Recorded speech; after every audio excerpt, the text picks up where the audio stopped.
Je vous propose d'écouter à présent Renaud Sort-Larreguin. Renaud a travaillé pendant plus de 20 ans dans le commerce pour le compte de grandes enseignes. Il était maître de conférences sur son expertise à HEC au début des années 2000. Il a créé son cabinet de conseil en 2007 pour se tourner vers le commerce de proximité et la relance des centres-villes. Il préside l'Observatoire de la gestion de centre-ville au sein de l'association Centre-ville en mouvement, qui réalise des assises à l'échelle européenne pour partager les bonnes pratiques dans ce domaine et mobiliser les acteurs économiques. À ce titre, il intervient dans des rencontres comme la nôtre ce soir pour partager son analyse sur l'évolution de la consommation, de l'offre commerciale et des opportunités pour les commerces de proximité en milieu urbain. J'aime particulièrement sa vision 360 degrés. Il ouvre les possibles, il analyse la réalité du terrain et nous inspirera, j'en suis convaincue, une nouvelle manière de voir le commerce. Bienvenue.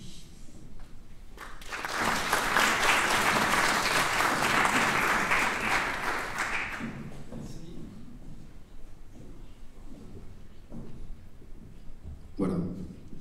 Merci, bonsoir à tous.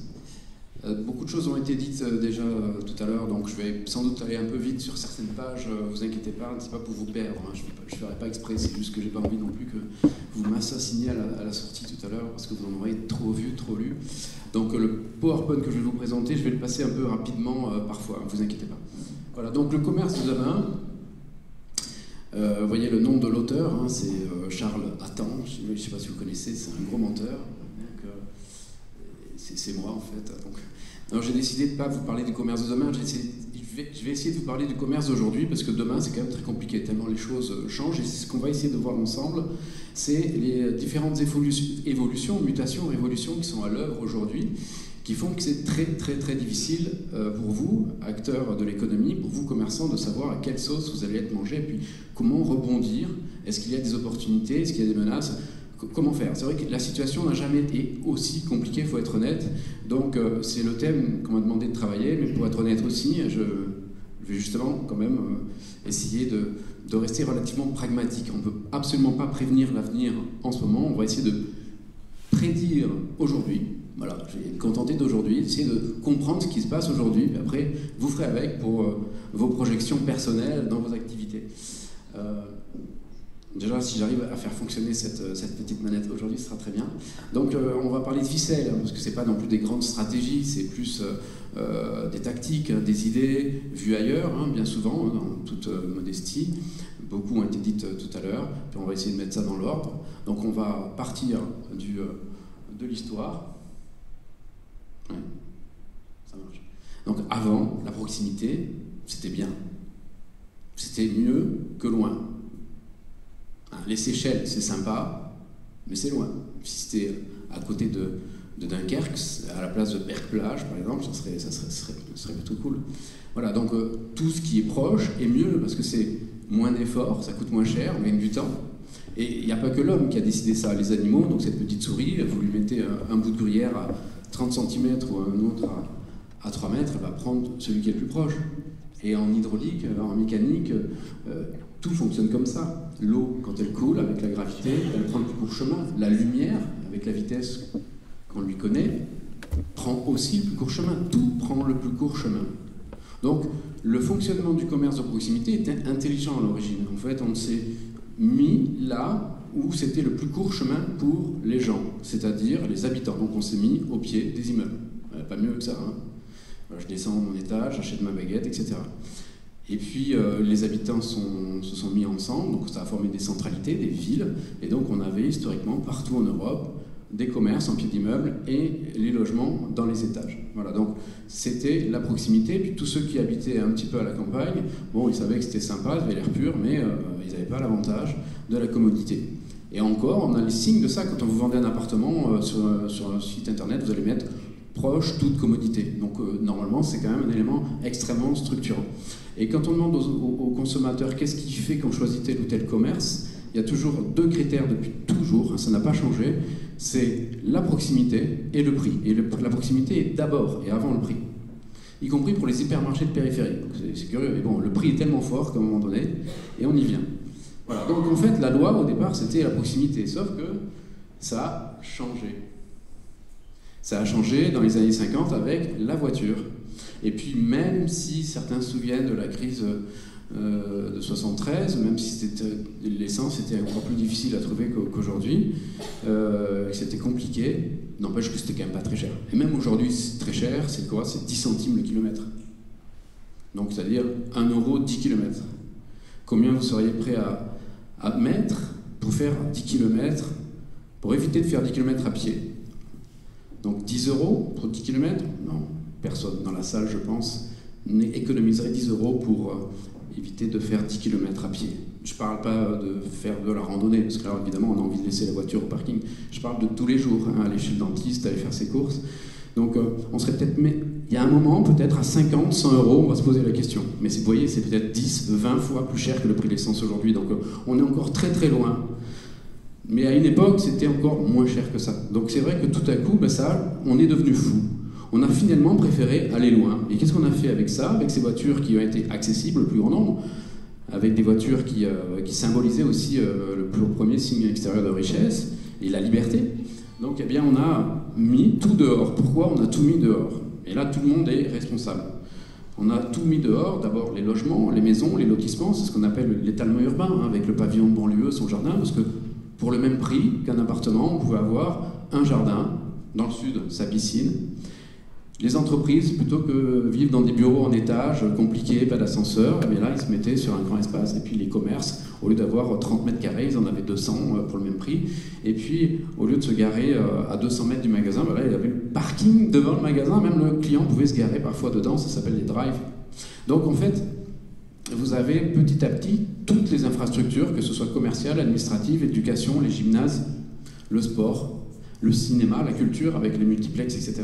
Tout s'est mis à la périphérie parce que vous aviez des paysans qui ont envie de partir à la retraite et qui, à un moment donné, ont accepté de vendre leur terrain pas trop cher. Et puis que vous aviez aussi un urbanisme qui n'avait pas du tout prévu le coup. Et donc la réglementation n'a pas permis d'enrayer cette évasion progressive de toutes les structures publiques, privées, vers la périphérie. Il y a aussi les lycées, on a absolument tout mis. Sauf qu'à un moment donné, on se dit, mais ok, tout ça c'était dans la centralité, c'est ce qui faisait l'intérêt du centre-ville, c'est qu'il y avait tout au même endroit, ce qu'on appelait tout à l'heure multifonctionnalité, le logement, les commerces, les médecins, l'école, l'administration, la mairie, les services juridiques, etc. Et bien là, quand on a mis tout ça à l'extérieur, évidemment, le centre-ville s'est vidé. Et puis là, les commerçants ont commencé à faire un peu la gueule, quoi. Dire, c'est sympa, moi je suis venu ici, mais c'était bien parce qu'il y avait du monde qui travaillait, il y avait du monde qui habitait, il y avait du monde qui allait à l'école, et puis là, vous m'avez mis tout à l'extérieur. C'est pour ça que je dis qu'il y a co-responsabilité, parce qu'il y a les surfaces commerciales qui se sont mises à l'extérieur, mais il y a aussi les logements qu'on a fait à l'extérieur, les équipements publics qu'on a fait à l'extérieur. Donc petit à petit, on a vidé le centre-ville de sa substance. Alors vous avez de la chance parce qu'à Namur, vous avez été plutôt épargné, hein, parce que bon, il y a quand même beaucoup de très belles maisons en périphérie, mais vous avez aussi des espaces naturels qui sont quand même préservés, et puis surtout, pas de centre commercial de périphérie. Pour une ville comme la vôtre, en France, je prends donc 100 000, 110 000 habitants, on va être dans la catégorie à peu près 25e ville de France, donc type Clermont-Ferrand, Agen, Aix-en-Provence, etc. On va avoir environ entre 5 et 8 centres commerciaux de périphérie. Un centre commercial, c'est-à-dire un hypermarché de 5 à 8 000 m², puis une dizaine de GSS, donc grande surface spécialisée, sport, bricolage, etc. Donc ça, vous en avez entre 5 et 8. Voilà. Imaginez le tort que ça fait au commerce au centre-ville. Vous avez cette chance-là. Peut-être que vous ne vous en rendez pas compte, moi je le vois en tout cas. Parce que vous avez beaucoup de commerces, c'est quand même 800 pour 100 000 habitants ou 110 000. 800 commerces, c'est une belle densité commerciale. C'est-à-dire que vous ne seriez pas du tout ce nombre-là, si vous aviez 3 ou 4 centres commerciaux en périphérie. Bon, on va dire que vous avez déjà échappé à cette phase-là, mais c'est pas la dernière. Vous allez voir qu'il y a eu d'autres choses qui sont passées, vous le devinez, vous le savez très bien. Donc là, un exemple, hein, donc, vous avez à Aubagne, où il y a le plus gros hypermarché Auchan de France, de province, après Vélizy, qui est en région parisienne. Et donc c'est une zone, à gauche, dans les années 50, donc c'était des terres agricoles, à droite aujourd'hui, et donc c'est des zones d'activité, des bureaux, du tertiaire et des commerces. Voilà, donc que reste-t-il aujourd'hui? Parce qu'en fait, on a tellement fini par attirer la souris à l'extérieur, hein, que, bon, on ne l'attire pas avec du vinaigre, hein. Faut quand même se rappeler que non seulement on se gare facilement devant la boutique, mais cette boutique elle fait plus 50 mètres carrés, elle en fait 500 ou 5000, que les prix sont extrêmement bas, parce qu'il y a une mutualisation, une massification des achats, une économie d'échelle, des charges réduites, enfin, ou écrasées par un système de franchise et de succursales. Bref, il y a énormément d'éléments à la clé qui font qu'au final, pour le consommateur, c'est tout bénef. Hein. Donc c'est XXL, comme c'est écrit là, à la fois du choix, de la disponibilité, du stock. Je me gare facilement, je fais ce qu'on appelle, c'était le concept à l'époque, le one-stop shopping, c'est-à-dire je me gare une fois et je fais tous mes achats, one-stop shopping. Donc c'est une centralité commerciale poussée à l'extrême. Donc là, ça, évidemment, ça marche, hein. Ça a très très bien marché pendant de longues années. Là, aujourd'hui, donc, on peut se demander qu'est-ce qui reste finalement au centre-ville. Parce que les grands éléments commerciaux que l'on connaît, qui font le succès, qui font votre chiffre d'affaires, c'est donc la grande facilité d'accès. Hein, vous avez beau avoir le meilleur magasin du monde, s'il est inaccessible en haut de la montagne, qu'il y a seulement les alpinistes qui arrivent, vous allez avoir du mal à avoir des clients, donc il faut que ce soit facile d'accès. Vous avez la notion de visibilité en voiture, avec des grandes enseignes qui font qu'on vous voit à 1 km, 2 km, etc. Chez McDonald's, c'est la première raison de venue, enfin, le premier levier sur lequel on agit, c'est la hauteur du totem. J'ai travaillé pour cette très belle enseigne pendant des années. C'est là que j'ai appris une partie de mon métier, on va dire. Et vous savez, la hauteur du totem, c'est ça en fait. Quand on fait l'enquête, il y a une analyse qui se fait une fois par an pour chaque restaurant. Trade Analysis Survey, donc étude de zone chalandise, on demande quand est-ce que vous avez décidé de venir au McDo. Donc moins de 5 minutes, moins d'un quart d'heure, entre 5 et un quart d'heure, entre un quart d'heure, une heure, une journée, une semaine. Ouais, c'est rare, hein. C'est rare que les gens se disent oui, en 2025, le 6 janvier, j'irai chez McDo. Donc, en général, c'est plutôt instantané, mais on mesure quand même la différence dans cette instantanéité. Il y en a où c'est vraiment très instantané, d'autres c'est un peu moins instantané. Et ce qui fait l'instantanéité, c'est la hauteur du totem. Surtout, c'est pas celui qui conduit. Le monsieur ou madame qui est à côté, c'est les enfants derrière.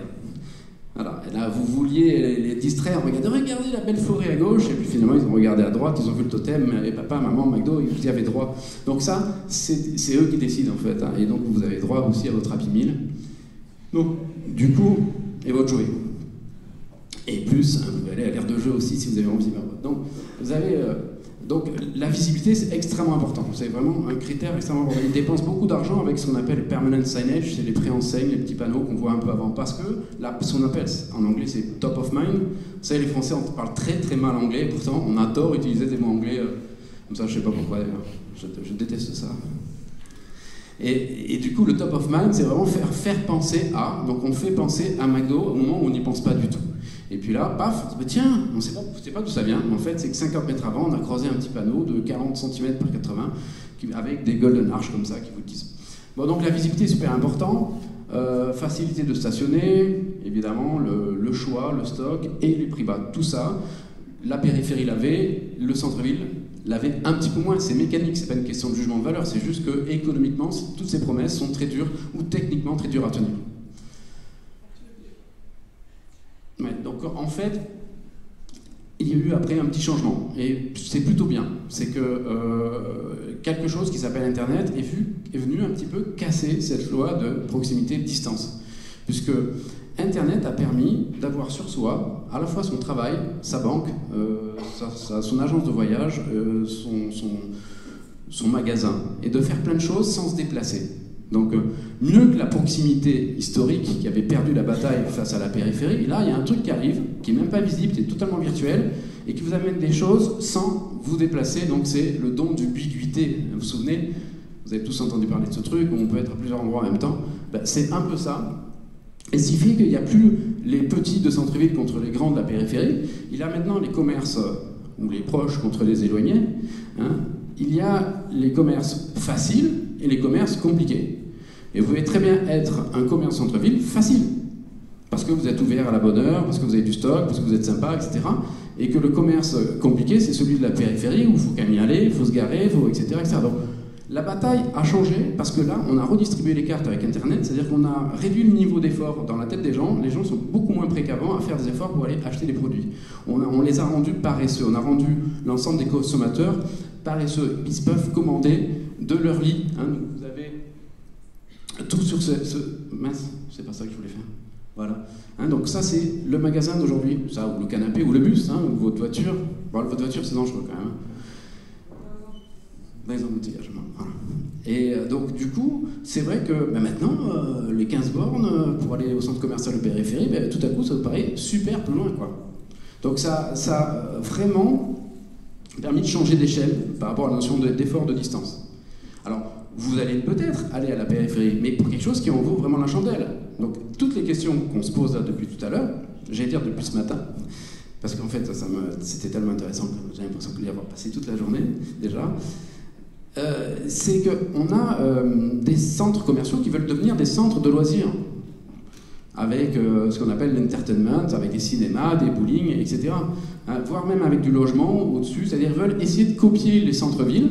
À l'origine, l'inventeur du commerce, c'était le centre-ville, avec ce choix au même endroit, avec une très belle densité, offrant beaucoup de choix aux clients. Donc cette notion de one-stop shopping, finalement, c'était le centre-ville qui l'a inventé, ça a été copié et on l'a fait en périphérie. Là, aujourd'hui, ils se prennent une claque avec Internet, mais ils essayent de refaire de la centralité en ramenant de nouvelles fonctions qui n'étaient pas dans le commerce, qui sont le travail, des zones d'activité mélangées, des appartements, des logements dans les étages, et puis surtout du loisir, de la culture, pour faire du centre commercial de périphérie des centres de destination. Bon. Donc, mais si on n'a pas ça, si on n'est pas comme Ikea ou comme Disney, qu'on n'a rien vraiment de plus, les gens ne vont pas faire 1 heure de route ou une demi-heure de route. Bon, alors ça, c'est plus votre problème, je crois même, d'ailleurs, j'ai l'impression de vous perdre parce que vous n'avez pas de centres commerciaux dans la périphérie de Namur, hein, donc je ne crois pas que c'est votre sujet. Alors, du coup, que reste-t-il par rapport au commerce d'hier? Donc la notion, finalement, ça a tellement changé, moi je me mets à votre place. Donc la notion de lieu, avant, le commerce, c'est un magasin. Bon, maintenant, c'est un téléphone. Bizarre quand même, hein. Le produit, avant c'était un produit neuf. C'est un produit d'occasion. Voire, il se vend même plus cher le produit d'occasion que le produit neuf. Bon, et puis il n'y a pas que ça, c'est un produit loué. C'est-à-dire, je l'achète, mais je dois le ramener. Ou dans 1 an, mes lunettes que j'ai achetées chez Solaris, je peux les ramener, on me les échange gratuitement. Il y a énormément de choses qui changent même la notion, le rapport qu'on a par rapport à la propriété et au produit. Là, on ne sacralise plus comme avant le produit neuf. Hein. Maintenant, le produit ancien, c'est seconde vie, c'est plus écolo, c'est abîmé, donc ça a de la personnalité. C'est un peu comme les maisons. Hein. On va préférer les vieilles maisons dans leur jus, avec leur caractère, avec leur charme, plutôt que des maisons neuves de lotissement.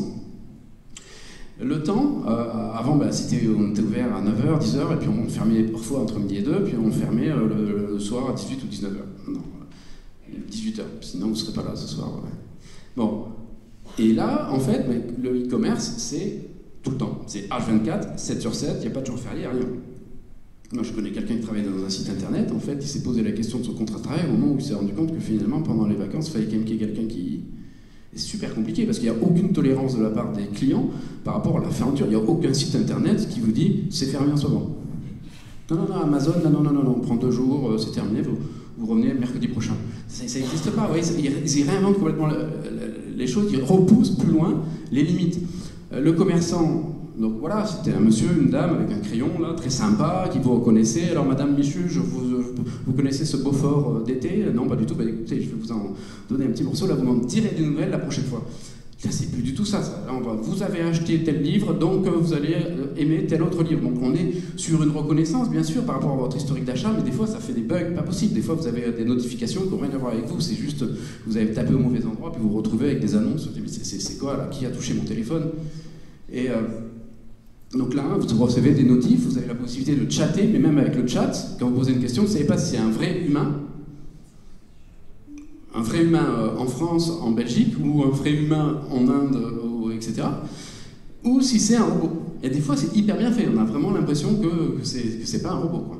Puis à un moment donné, aussi, un truc qui bug. Et l'argent, c'est pareil. L'argent, avant, c'était clair, c'est des espèces. Après, bon, on a connu la carte bleue. Maintenant, on paye avec le téléphone. Pourquoi pas demain les crypto-monnaies, etc. Donc, franchement, ça a super changé. Et puis, en plus, on a eu un petit truc qui s'appelle le Covid. Je ne sais pas si vous dites en Belgique là ou le Covid. Bon, nous, il y a quelqu'un qui a dit, je pense que c'est un homme qui a dit qu'il en avait marre, il dit tiens, un truc de cul, je vais me balancer là. La Covid, voilà, super cool. Bon.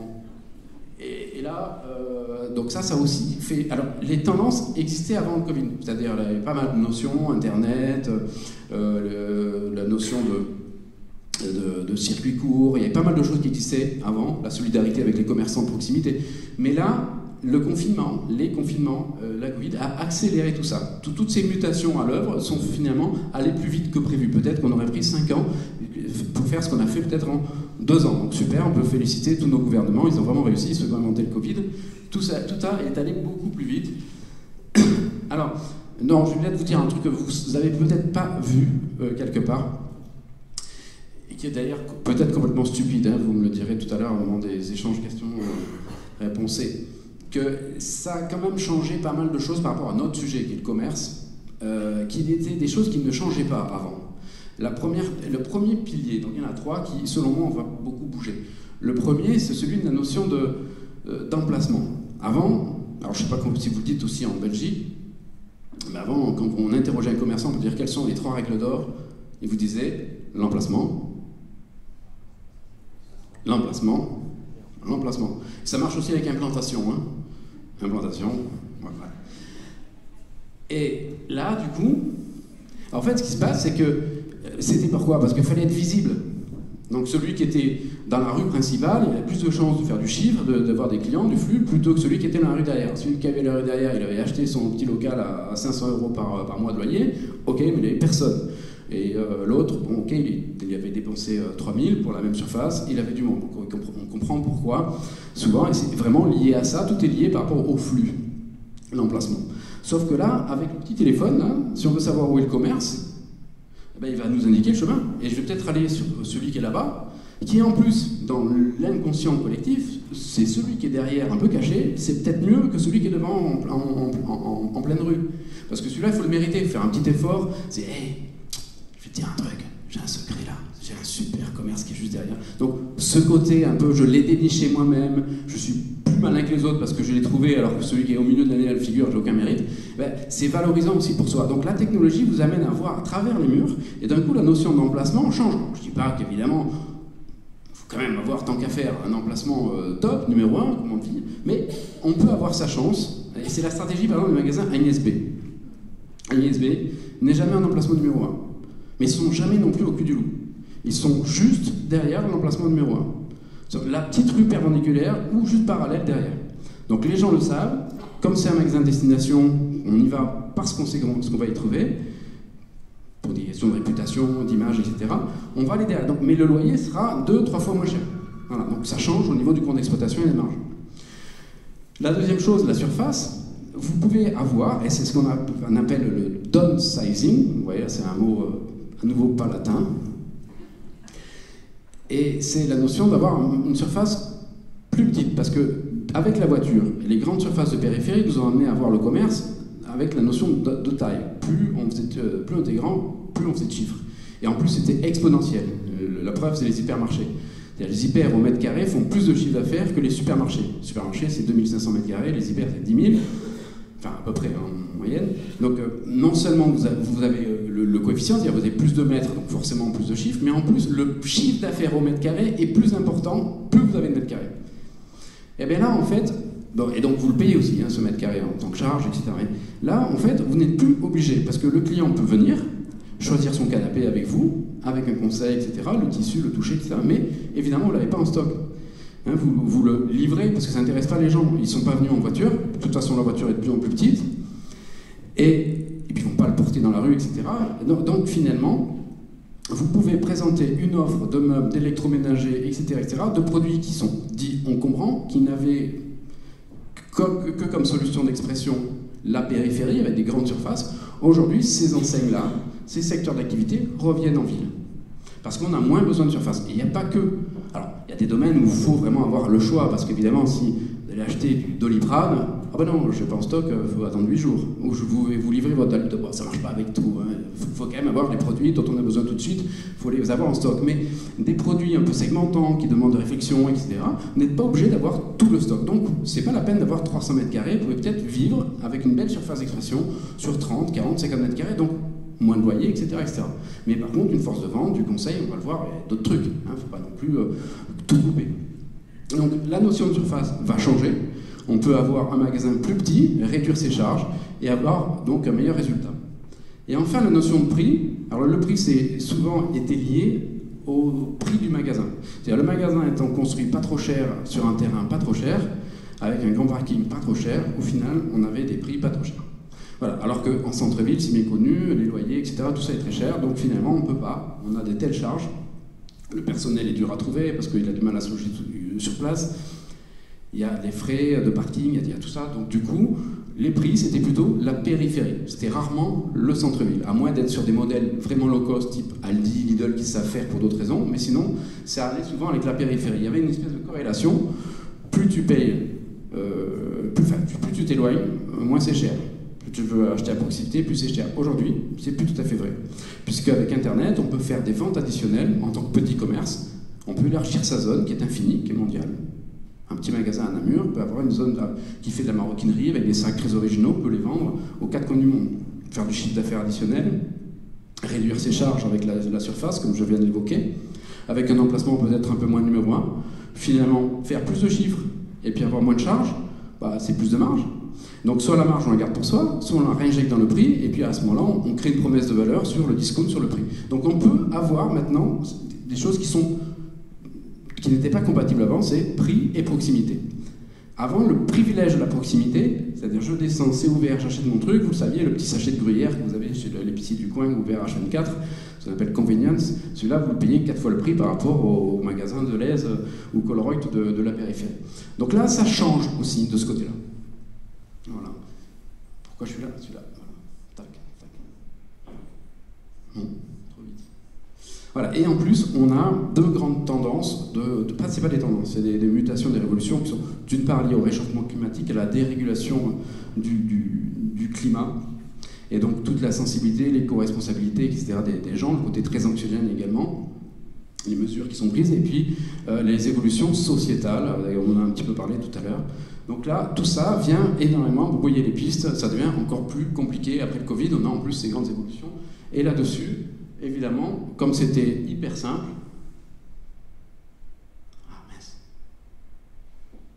voilà, comme c'était trop simple, il fallait un petit peu compliquer les choses.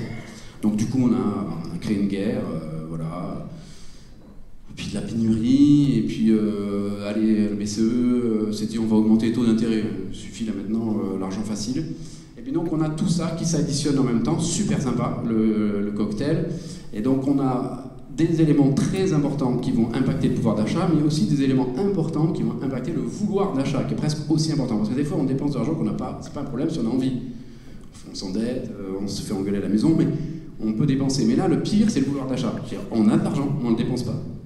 Ah, ça, c'est encore pire, parce qu'on est en Europe, on n'est pas dans des pays, et puis vous êtes en Belgique, à Namur, c'est plutôt une ville, par rapport au niveau de revenus plutôt au-dessus.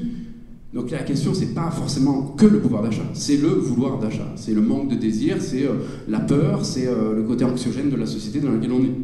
Donc ce qui crée de la rétention, on reporte à plus tard, ou on achète moins cher, etc. Voilà, donc, alors, le tableau est super, voilà, on peut dire youpi, ça fait un effet waouh à l'envers, hein, je suppose, mais il faut dire quand même, pour être honnête, c'est quand même un peu compliqué. Voilà, donc par contre, on est quand même du bon côté cette fois-ci. On est du bon côté quand on est dans la proximité, parce qu'on va dire, allez, pour faire simple, il y a un espèce d'alignement des astres ou des planètes, et avec 3 grands thèmes qui sont propres au commerce de proximité, qui sont vraiment intrinsèques à vous, et qui sont aujourd'hui totalement porteurs. Le premier, la notion de la bonne taille. Alors, après ce que je vous ai dit, ce qu'on a entendu tout à l'heure, là on commence à voir où je veux en venir. La notion de bonne distance, et pareil, après ce que je vous ai dit, là, on va en venir. Et puis le bon contenu. Là, on n'en a pas trop parlé, ou un petit peu, si, tout à l'heure. Voilà. La prochaine fois, je viendrai avec ma télécommande.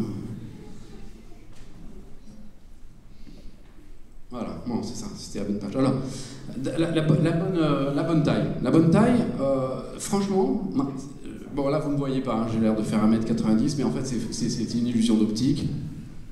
Si vous voulez vous mettre à côté de moi, vous allez voir comme ça l'écart. Vous voyez, vous faites quelle taille? 1m72. Voilà, alors que moi, je peux pas dire 73, hein, bon, en tout cas, voilà, 1m54, bon donc du coup... Alors, moi, ma mère me disait small is beautiful, c'était son truc pour que je l'excuse.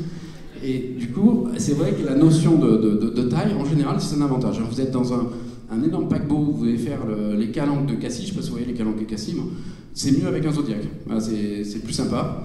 Donc là, l'agilité, c'est dans le monde dans lequel on vit, qui bouge sans arrêt, qui est hyper compliqué, c'est quand même mieux d'être agile, c'est mieux d'avoir de l'acuité, d'être un peu une souris plutôt qu'un éléphant. Voilà, donc ça c'est Scratch, de l'âge de glace, que vous adorez tous, je le sens. Vous vous en souvenez? Bon, donc voilà, dans cette période, c'est mieux d'être petit. Croyez-moi, les gros aujourd'hui souffrent beaucoup dans le commerce. Hein. Les grandes enseignes souffrent beaucoup, hein, en alimentaire comme en non-alimentaire. La taille humaine. Les grands magasins n'ont plus la cote. On en a marre. Alors vous n'êtes pas concerné à Namur, c'est une des seules exceptions.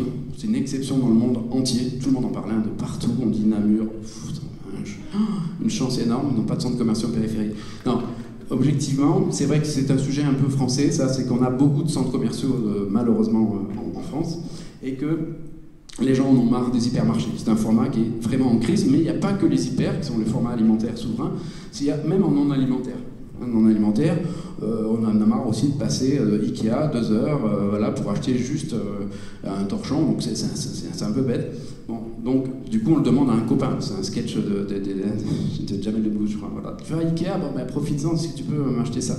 Voilà. Bon, la taille humaine c'est quand même plus sympa, on passe moins de temps, on est moins tenté, on maîtrise plus son porte-monnaie, donc c'est plus pertinent aujourd'hui. Et enfin vous avez la notion de faible charge, je l'ai assez dit tout à l'heure, c'est on voyage léger. Voilà, vous avez le petit sac, comme dans Ryanair, que vous mettez sous le siège et vous pouvez faire le tour du monde avec. Finalement, bon d'accord, il faut que vous, à chaque fois, tous les soirs, vous laviez votre slip ou votre caleçon à l'hôtel. Mais en tout cas, vous pouvez voyager léger et c'est beaucoup facile. Hein, sans affaires, sans rien. Vous êtes un commerçant de petite taille, en général. Vous êtes donc plus agile, plus rapide, plus nerveux. Vous collez au terrain. Vous êtes plus dans l'esprit qu'il faut aujourd'hui que les grosses structures qui conviennent plutôt à des périodes de croissance. Voilà, la deuxième. Ouais. La bonne distance. Voilà. Alors, on a parlé de la voiture qui permettait d'aller très loin pour pas très cher. Là, aujourd'hui, on revient avec le smartphone, etc., à la notion de plus de proximité, de moins je vais me déplacer le moins possible, tout faire à distance, etc. Donc là, le commerce de proximité, finalement, il ressemble plus à ces nouvelles habitudes qu'ont pris les gens avec leur téléphone. Hein, donc, ils font moins de kilomètres. Du coup, le commerce de proximité qui est au pied de l'immeuble, qui est à côté de chez moi, il colle plus à mon nouveau style de vie que celui que j'avais dans les années 80 avec ma DS ou ma R12, et quand j'allais donc dans le centre commercial à 1 heure d'ici. Donc, on est aussi, question distance, un petit peu mieux orienté. Voilà. Hein, donc, cette notion de proximité qui revient en force parce que les outils nous le permettent, est plutôt en notre faveur, et le modèle est en train de changer. On va essayer de vivre près, comme on l'a dit tout à l'heure, dans la ville du quart d'heure, hein, donc cher au sociologue Carlos Moreno, je fais tout en moins d'un quart d'heure. Compliqué. Parce qu'on m'a dit de faire vers là-haut.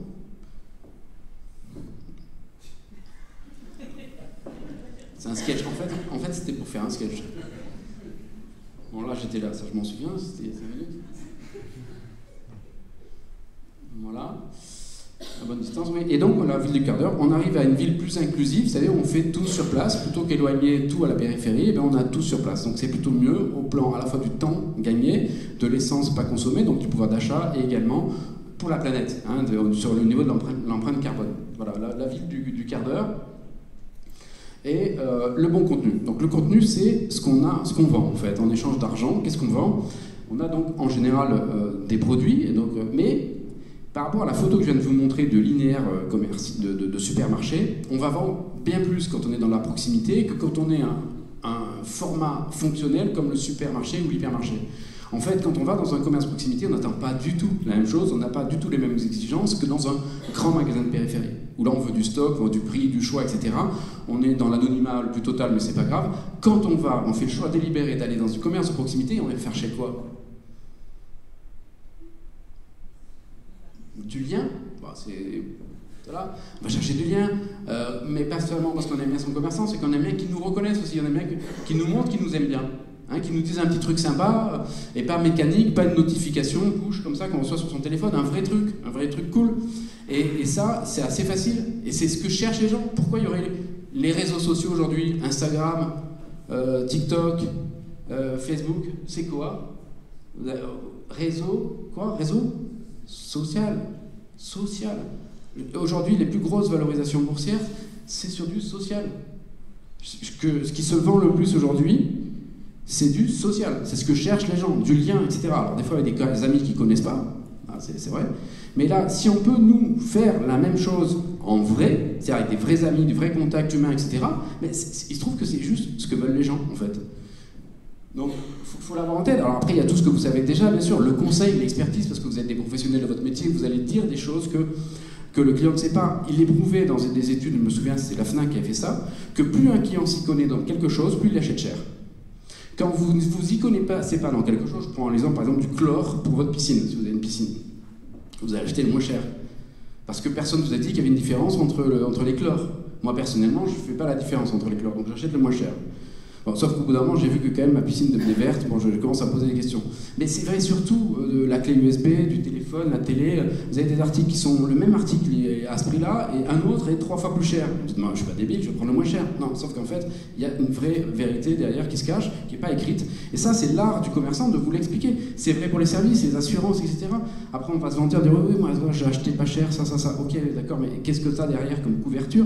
Tes chaussures que tu as achetées à 20 €, elles ont l'impression d'avoir 15 ans au bout de 3 semaines. Donc voilà, il y a énormément de choses comme ça où on sait très bien qu'à un moment donné, acheter bon marché, c'est en fait faire la pire affaire qu'il y ait. Mais encore faut-il qu'il y ait un commerçant qui vous explique pourquoi il faut acheter un peu plus cher. Et ça, c'est le conseil, c'est l'expertise. La FNAC avait fait dans les années 90 ce qu'on appelle l'ILV, information sur lieu de vente. Si vous vous souvenez, avec des petits magazines, des étoiles, c'est un des premiers à faire ça. Et là, les gens finalement, ils s'arrêtaient un petit peu, réfléchissaient, même s'il n'y avait pas de vendeur, puis ils achetaient peut-être un peu plus cher que ce qu'ils avaient prévu au départ. Parce que sinon, là, je vais acheter ce lave-linge, voilà, il tourne à 800 tours minute, je mets 50 € de plus, il va tourner à 1200, donc mon linge sera un peu plus essoré. Donc finalement, c'est mieux parce que je vais passer moins de temps au niveau du séchage, etc. Donc plus on s'y connaît, plus on achète cher. Donc la notion de conseil, c'est pas du pipeau, c'est un vrai truc. Ça se traduit directement dans le chiffre d'affaires. L'expérience, on en a beaucoup parlé tout à l'heure, on va en parler. Le sens, c'est-à-dire, on a aujourd'hui avec ces crises sociétales que je vous disais tout à l'heure et la crise environnementale aussi une recherche de sens. On n'est plus dans l'approche des 30 glorieuses où on existait parce qu'on consommait. J'achète, donc je suis. On n'est plus là-dedans. Donc on cherche du sens, y compris dans le travail. Je ne peux pas aller travailler pour rien, je veux comprendre pourquoi je me réveille le matin à 5 h et que je vais dans ce boulot. Voilà, je ne veux pas y aller pour rien. Il faut que je sache pourquoi je fais ce boulot. De même qu'il faut que je sache pourquoi je vais dans ce resto, pourquoi je vais acheter tel produit. C'est rechercher du sens. Et ça, la proximité, il y a un peu de sens parce qu'on a peut-être un petit peu moins des produits d'import qui ont fait 10 000 bornes pour venir. On a peut-être des produits dont on sait exactement comment ils ont été produits, avec quelles matières premières, etc. etc. Donc, et on sait qu'on va faire un peu un acte solidaire quand on va acheter à proximité, parce qu'on va soutenir l'artisanat, les producteurs locaux, etc. Et enfin le service, c'est-à-dire le service au sens large, l'échange, l'essai, plein de choses. Et là, c'est nos limites. Donc tout ça, c'est plus facile dans le commerce de proximité, avec au niveau du contenu. Donc vous avez la main. Si vous êtes franchisé ou en succursale, vous n'avez pas forcément la main, on est d'accord, mais la plupart, je crois, de la salle, là, je crois que 100% des gens qui sont là sont indépendants, donc vous avez parfaitement la main. Donc vous avez ce rôle de dénicheur, ce rôle de propulseur de tendance, ce rôle de créateur. C'est vous qui allez peut-être mettre en avant sur la scène un créateur, un artisan, un producteur local. Donc vous avez ce rôle de sélectionneur un petit peu. Et donc ouvrez cette possibilité que vous avez d'inventer des choses. Voilà, combien de fois on voit des trucs, mais tout vu partout. Il y en a un qui a inventé le café gourmand il y a peut-être 12 ans, et puis après tout le monde a fait le café gourmand. Voilà, pourquoi on n'invente pas autre chose plus souvent? Alors, tarte brûlée, alors maintenant dans les restaurants, vous avez 3 trucs, le tiramisu, la tarte brûlée, c'est bon, il n'y a pas d'autre chose quand même à inventer, et la tarte tatin. Bon. Voilà, c'est inventer, c'est créer. Quand on est franchisé McDo, on ne peut pas faire autrement. Vous avez votre Big Mac, vous avez double cheese, le triple cheese, etc. Ok, mais quand vous êtes indépendant, vous avez une liberté absolue. Qu'est-ce que vous en faites? C'est ça qui viennent chercher les gens. S'ils veulent du standard, ils vont dans les grandes surfaces, dans les grandes enseignes. S'ils vont chez un indépendant, ils viennent chercher l'originalité, du singulier, du particulier. Voilà, alors cette tendance, je vais passer vite parce qu'on en a vu quelques-unes, et puis ça peut être 3, 5, 10, en fait on fait comme on veut, il n'y a pas écrit quelque part, cette année il y aura cette tendance, donc ça c'est un peu nous qui avons décidé, pareil. Voilà, donc bon, la proximité et localisme, alors on va les voir tous rapidement. Donc c'est la notion de proximité, on vient d'en parler, mais c'est aussi parce que ça évoque, ça fait écho avec le circuit court, donc solidarité avec mes voisins, les gens de mon village, les gens de ma ville, de mon bassin de vie. Je préfère acheter à cet agriculteur que je connais plutôt qu'en Espagne, voilà. Après, c'est aussi moins de kilomètres, c'est plus vertueux sur le plan écologique, donc c'est tout ça. Donc on va passer rapidement, ça coule de source, c'est vraiment une tendance lourde et qui n'est pas près de s'arrêter, en tout cas j'espère pour la planète. Voilà. Deuxième tendance, conscience morale et éco-responsabilité, ça va avec la première. On cherche du sens, je l'ai déjà évoqué. Donc du sens sociétal, sens écologique, etc. Troisième tendance, sensibilité aussi par rapport à la qualité et la confiance. Je préfère acheter, retenez, j'achète moins, mais mieux.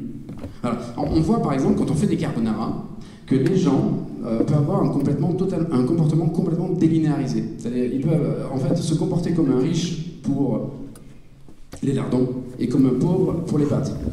Donc, voilà, moi j'accorde beaucoup d'importance aux lardons ou au parmesan. Par contre, les pâtes, je prends les moins chères. Voilà. Et en fait, c'est ça, c'est qu'on va avoir des fois, pour X raisons personnelles, envie d'investir dans la qualité. On sera prêt à se priver, à ne pas acheter aujourd'hui, à reporter l'achat la semaine prochaine, ou acheter moins en quantité, au lieu de 500 grammes, prendre 200, etc. Mais du coup, pour avoir de la qualité. Mais n'en faites pas une généralité. À l'inverse, on va compenser ce petit surplus de plaisir, de qualité, par, à un moment donné, une forme de modération, sur d'autres aspects où on va plutôt être radin. Voilà, donc on est un coup, on est généreux, on se lâche, et forcément, fatalement, mécaniquement, de l'autre côté, on va faire de la rétention. Voilà, mais on va être globalement plutôt dans le mieux que le moins acheté, que le moins, mais on va pas acheter plus, on va acheter moins, et on va acheter mieux. Alors attention, il faut relativiser par rapport aux catégories les moins argentées. C'est là, malheureusement, ça ne s'applique pas pour les gens qui n'ont pas du tout d'argent. Ils achètent moins, mais ils n'ont pas le choix. Ils achètent moins et moins bien parce qu'ils ne peuvent pas de toute façon acheter plus ou mieux. Voilà. Donc on est là dans des arbitrages un peu intellectuels pour les gens qui peuvent se le permettre.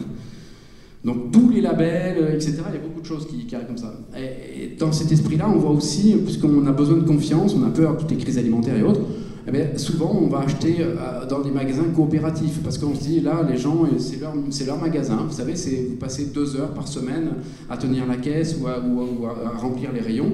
C'est des magasins un peu comme des mutuelles, d'un système coopératif, où là, c'est le principe on n'est jamais mieux servi que par soi-même.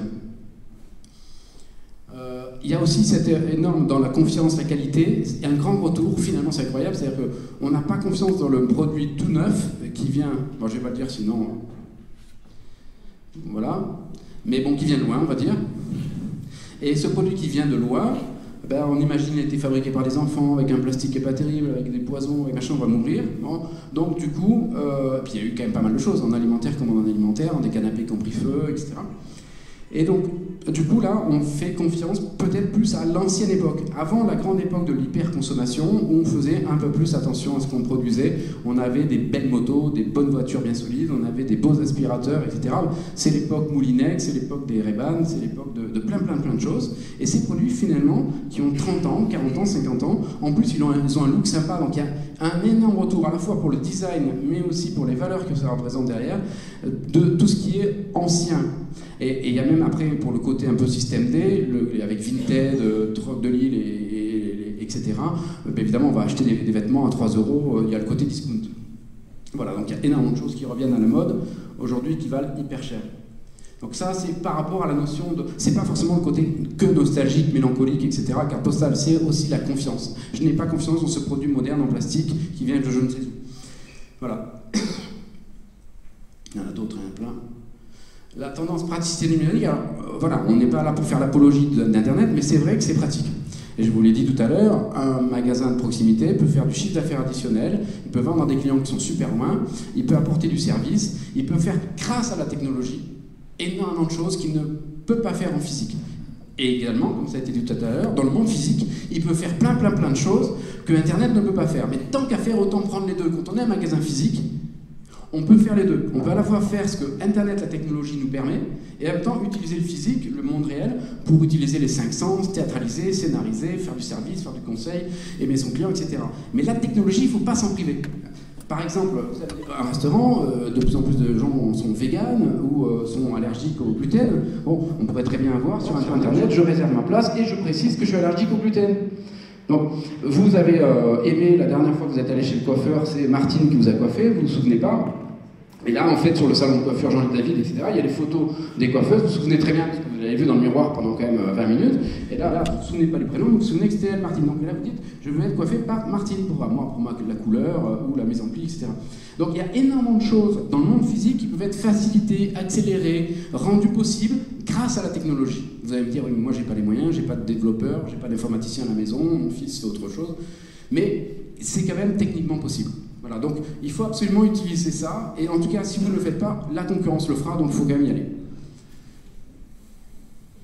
Voilà. Hop, hop, hop. Praticité, tac, j'avance. Relation-expérience, on en a beaucoup parlé, c'est la notion de vous savez, tout ce qui est lien et expérience. Je pense que je vais passer, puisque ça a été largement développé tout à l'heure, puis j'ai quelques exemples ensuite. Donc c'est faire que le magasin n'est pas qu'un lieu fonctionnel où on vient chercher un produit sur une étagère, mais un lieu où on vient passer un moment de plaisir, découvrir quelque chose, apprendre quelque chose, rencontrer des gens. C'est une destination, hein, c'est vraiment presque de l'ordre du loisir. Et là, donc on a énormément de choses qui se développent aujourd'hui, avec notamment l'hybridation, des tiers-lieux, des magasins concept. On mélange un peu tout et c'est pas compliqué d'inventer. Là on a vu tout à l'heure un barbier avec... Qu'est-ce qu'il faisait le barbier ? Des fois on sait pas en fait. Des fois on n'arrive pas à comprendre ce qu'ils font. Mais vous coupez quand même la barbe parce que... Bon, et là, à un moment donné il y avait de lave-linge, mais j'ai pas compris son métier. Il vend des vêtements. Non, le barbier avec vêtements, mais les lave-linges, c'était un restaurant. Bon là ça va. Bon, mais donc on mélange un peu tout. Et c'est assez facile. Moi j'ai animé des ateliers comme ça, en fait, où vous laissez une demi-heure à des commerçants pour trouver un concept, et le principe c'est de mélanger les choses. Un peu comme quand vous savez pas quoi cuisiner à la maison, il y a des amis qui débarquent à l'improviste. Qu'est-ce que vous faites? Vous ouvrez le frigo. Et c'est là que vous êtes créatif. Vous dites, bah tiens, je vais mélanger cette confiture de figues avec ce magret de canard. Ah tiens, ça marche. Bon, des fois il y a des trucs qui sont pas... Voilà. Et là en fait vous faites des mélanges, et ce côté-là, c'est ça. Picasso disait, si j'ai pas de bleu, je mets du vert. Et en fait, c'est comme ça qu'il est devenu original, c'est qu'il a manqué de peinture. Donc en fait, voilà, vous pouvez aussi inventer des choses tout simplement par défaut parce que vous avez envie de mélanger des trucs. Voilà, vous dites tiens pourquoi pas. C'est presque du hasard. Vous pouvez faire ça avec vos enfants ou les enfants ou des amis. En fait, c'est un travail assez créatif et tout est possible aujourd'hui. C'est ce que les gens cherchent, c'est ce côté hybride avec des librairies cafés, des magasins qui vendent des motos qui sont en même temps des magasins de textiles, etc. Donc il y en a beaucoup, et y compris, comme ça a été dit tout à l'heure, pas seulement les commerces, mais d'autres secteurs d'activité, le bureau, l'hôtellerie notamment, où on investit beaucoup dans le lobby. Vous savez, avant on mettait des chambres très grandes, et puis un lobby, c'est l'espace en bas, tout petit. En fait maintenant c'est le contraire, on fait des chambres plus petites, et un espace commun plus grand. Ça veut dire quoi? Social. Et c'est ce que viennent chercher les gens. Ils sont là avec leur Mégane sur le parking à Troyes ou à Angers ou à Mons ou à Charleroi, hein, dans un vieil hôtel 2 étoiles. Et puis en fait ils se disent bon bah oui à la télé ça va, mais bon de toute façon j'ai Netflix toute la semaine. Si je peux sympathiser avec des gens, des commerciaux, des machins, ça peut être cool. Et là du coup les hôtels font ça. En fait ils font réseau social du réel. Donc réinventer le lieu aussi par rapport aux nouvelles sollicitations qui arrivent aujourd'hui sur Internet, vous les copiez. Ce que cherchent les gens sur Internet, c'est du lien, ben vous l'amenez dans le monde physique. Un exemple, l'hôtellerie, et il y en a plein, il y a ce qu'on appelle le co-living aussi, c'est des espèces d'hôtels où on reste pendant 3 mois ou 6 mois. Quand on est ingénieur, qu'on va en mission pour une boîte de conseil ou autre, pendant 6 mois quelque part, si on additionne le prix de l'hôtel, même le moins cher, 50 € la nuit, x 30, c'est hors de prix. Donc en fait, c'est des systèmes qui sont sur des formats intermédiaires, parce que si vous allez voir un bailleur pour louer un appartement 6 mois, il vous le loue pas, hein, donc, l'appartement. Donc, là, le co-living, c'est ce principe-là, avec des meublés et avec un espace commun en bas, des espaces mutualisés, cinéma, salle de sport, et donc on fait en autarcie dans un grand immeuble de 5000 m² avec 200 petits appartements. C'est Babel Community, par exemple, qui fait ça, si vous pouvez aller le voir. Ils sont à Marseille. Voilà. Il y a la dimension de cœur qui va avec le lien social, Café Joyeux, qui emploie des jeunes trisomiques en l'occurrence, mais pas que. Voilà, des lieux d'expression créative, on va vraiment tout mélanger, restaurant Big Mama, des tiers-lieux, on pourra revenir éventuellement dans les questions pour savoir ce que c'est, parce que pas forcément un terme très clair. Voilà, bon là je vais passer sur le côté aussi original de remettre de la production. La production, c'est, on l'a caché avant, on n'aimait pas. Hein, on aimait l'école blanc, on n'aimait pas l'école bleue, on avait un peu honte. Les artisans, les petits métiers, mon fils, il faut qu'il fasse Bac+5, sinon il n'existe pas. Alors qu'en fait, aujourd'hui, on manque de plombiers, on manque d'artisans, etc., partout, de bouchers et autres. Donc les gens aiment ça, les vrais métiers, la vraie production. Rapatrier la production, relocaliser dans nos pays la production, c'est important à l'échelle macroéconomique, pour les usines, etc. Mais c'est important aussi pour l'artisanat, les petits métiers, réparation de lave-linge, de vélo, etc. Et ça, c'est des métiers qui sont très valorisés. Donc si vous dépendez d'un métier, vous avez une association avec un métier d'artisanat de production, utilisez-le. Il n'y a pas mieux pour scénariser, créer du spectacle. Moi je me souviens d'un magasin que j'avais vu à Rome, où en fait, vous savez, les jeans troués là, que vous avez achetés, ben, celui qui est neuf, il vaut 50 €, celui qui est troué, il en vaut 200. Et bien ça, du coup, la personne qui trouait le jean, elle le faisait devant vous. Donc vous avez une personne avec une machine, et puis des petits trucs pour, comme de modélisme, là, des petites perceuses, etc. Enfin moi, ce qui m'avait plus marqué, c'est le regard de la personne, hein, parce que franchement, c'était un peu... Oui. C'était un peu limite, enfin, bon, on va mieux que s'occupe du jean. Bon, en tout cas, ça, eh bien, du coup, c'était rigolo, il y a tout le monde qui était attroupé, les gens s'arrêtaient, parce que bon... Et ça, c'est vrai partout, vous allez en Tunisie, à Sidi Bou Saïd, depuis des années, le type, il martèle son plan de cuivre, vous allez à Murano, à Venise, ceux qui soufflent le verre, etc. Enfin, tout le monde achète. Je ne voulais pas spécialement acheter un vase, mais j'en ai acheté. J'ai même acheté plusieurs, du coup, parce que quand vous le voyez faire, vous dites, ben, je l'ai vu faire. Voilà. Donc, c'est un peu comme quand vous allez dans un château qui fabrique du vin, chez un viticulteur, vous achetez forcément du vin, même si vous n'aimez pas le vin, vous en prenez parce que ça vous fera un souvenir, vous allez le donner avec des amis, etc. Donc, ce côté production, c'est très important, ça valorise énormément le lieu de vente. Voilà, donc c'est bien plus qu'un magasin. Là, je passe à Amazon où on fabrique des parfums, etc., des produits de beauté soi-même, et qui marchent du tonnerre. Tendance personnalisation. Alors pourquoi la personnalisation? Parce que ça fait 50 ans depuis Ford en fait qu'on peut tout acheter, mais sauf qu'on achète la même chose. Donc on a tous le même appartement avec l'étagère Billy achetée chez Ikea, les murs blancs. Hein, bon. Et là, en fait, maintenant on en a marre de ça. Donc ça fait un moment d'ailleurs. Et du coup, c'est vrai que la personnalisation, c'est pas seulement aller faire un truc vraiment totalement original, le gâteau d'anniversaire, etc., avec mon nom dessus. C'est aussi acheter des petites productions, des séries limitées, voilà, avoir des choses qui sont plus à taille humaine. Voilà, donc ça, le petit commerce est mieux taillé pour ça, le commerce de proximité, que les grandes surfaces qui ne peuvent pas aller là-dedans. La grande surface, elle est obligée de faire du volume et de vendre la même chose à tout le monde pareil. C'est son modèle économique avec un coefficient de rotation. J'achète un produit pas cher et je vends des milliers, des dizaines de milliers de personnes. Ce modèle-là, c'est un modèle donc qui a ses limites. Et aujourd'hui, les gens se tournent vers ça. Voilà, donc il y a une vraie opportunité sur les petites productions. Voilà, sensibilité prix, j'en parle parce que c'était déjà le cas il y a quelques années, ça l'est encore plus avec l'inflation, donc faire très attention à rester quand même très cohérent en termes de prix. Voilà, vous avez d'ailleurs plein de gens qui tirent aujourd'hui leur épingle du jeu de la crise, hein, la grande distribution alimentaire, les discounters, etc. Les Dacia se vendent mieux que les voitures très chères, Blablacar, Uber, Netflix, tout ça, c'est des formules finalement de discount, hein, donc qui marchent bien parce que les gens ont moins d'argent. Voilà, les ficelles de la proximité. On va être évidemment beaucoup plus sur de l'humain, de l'émotionnel, du social, du cœur, que sur du fonctionnel, vous l'avez bien compris. Hein, et donc on va voir, je les ai classés en 3 catégories. L'humain, on en a beaucoup parlé déjà. Donc c'est l'humain, commence par déjà savoir se servir de la zipette. Donc c'est vraiment retrouver le sourire, du lien, du social, etc. Dans un restaurant, dans un bar, dans un magasin de textile, c'est fondamental. On n'a pas ça sur Internet et on a encore moins ça dans les grandes surfaces ou chez les discounters qui n'ont pas de personnel. Donc il faut vraiment que le centre-ville, le commerce de ville utilise ce capital humain qui est vraiment le nerf de la guerre. C'est vraiment le principal levier sur lequel agir pour créer de l'empathie, pour créer de la fidélité, etc. Donc ça permet quoi? Vous allez dire, oui, bon, qu'est-ce qu'il nous raconte là?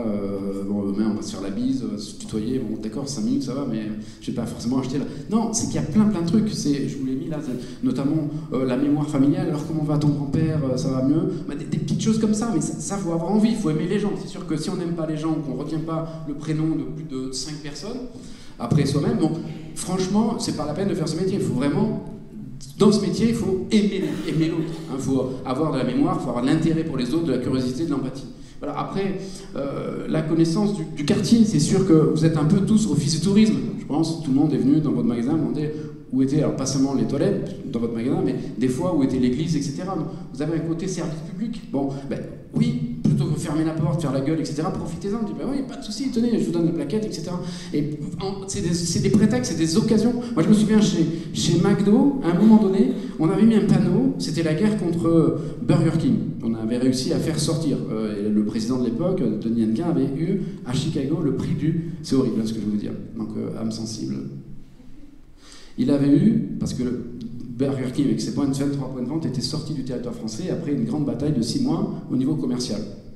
Et il y a plein de tactiques, je vais vous en donner une. Pour les autres, c'est payant. Bon. Eh bien, je suis commerçant. Hein. Alors, donc là, il avait eu un prix, ça s'appelait le Killer Award. Et c'est vrai. Killer Award. Alors, la tactique, c'est, ils mettaient un panneau, tout simplement, chez McDo, hein, un panneau à l'extérieur des vitrines, ici, nous acceptons les promos Burger King. Non, mais c'est pas génial. C'est-à-dire que Burger King fait la promo, fait le flyer, fait toute la publicité, etc. Et puis là, il dit, mais non, mais eux, ils font rien, nous les acceptons. C'est pas génial. Voilà. Alors, produit équivalent, c'est-à-dire Whopper, c'était le Big Mac, etc. Donc, c'est ça, c'est aussi profiter des opportunités. Quelqu'un qui rentre dans le magasin, bah ouais, là, c'est pas, oh merde, je comptais fermer dans un quart d'heure, il vient me demander où est l'office du tourisme. Bon.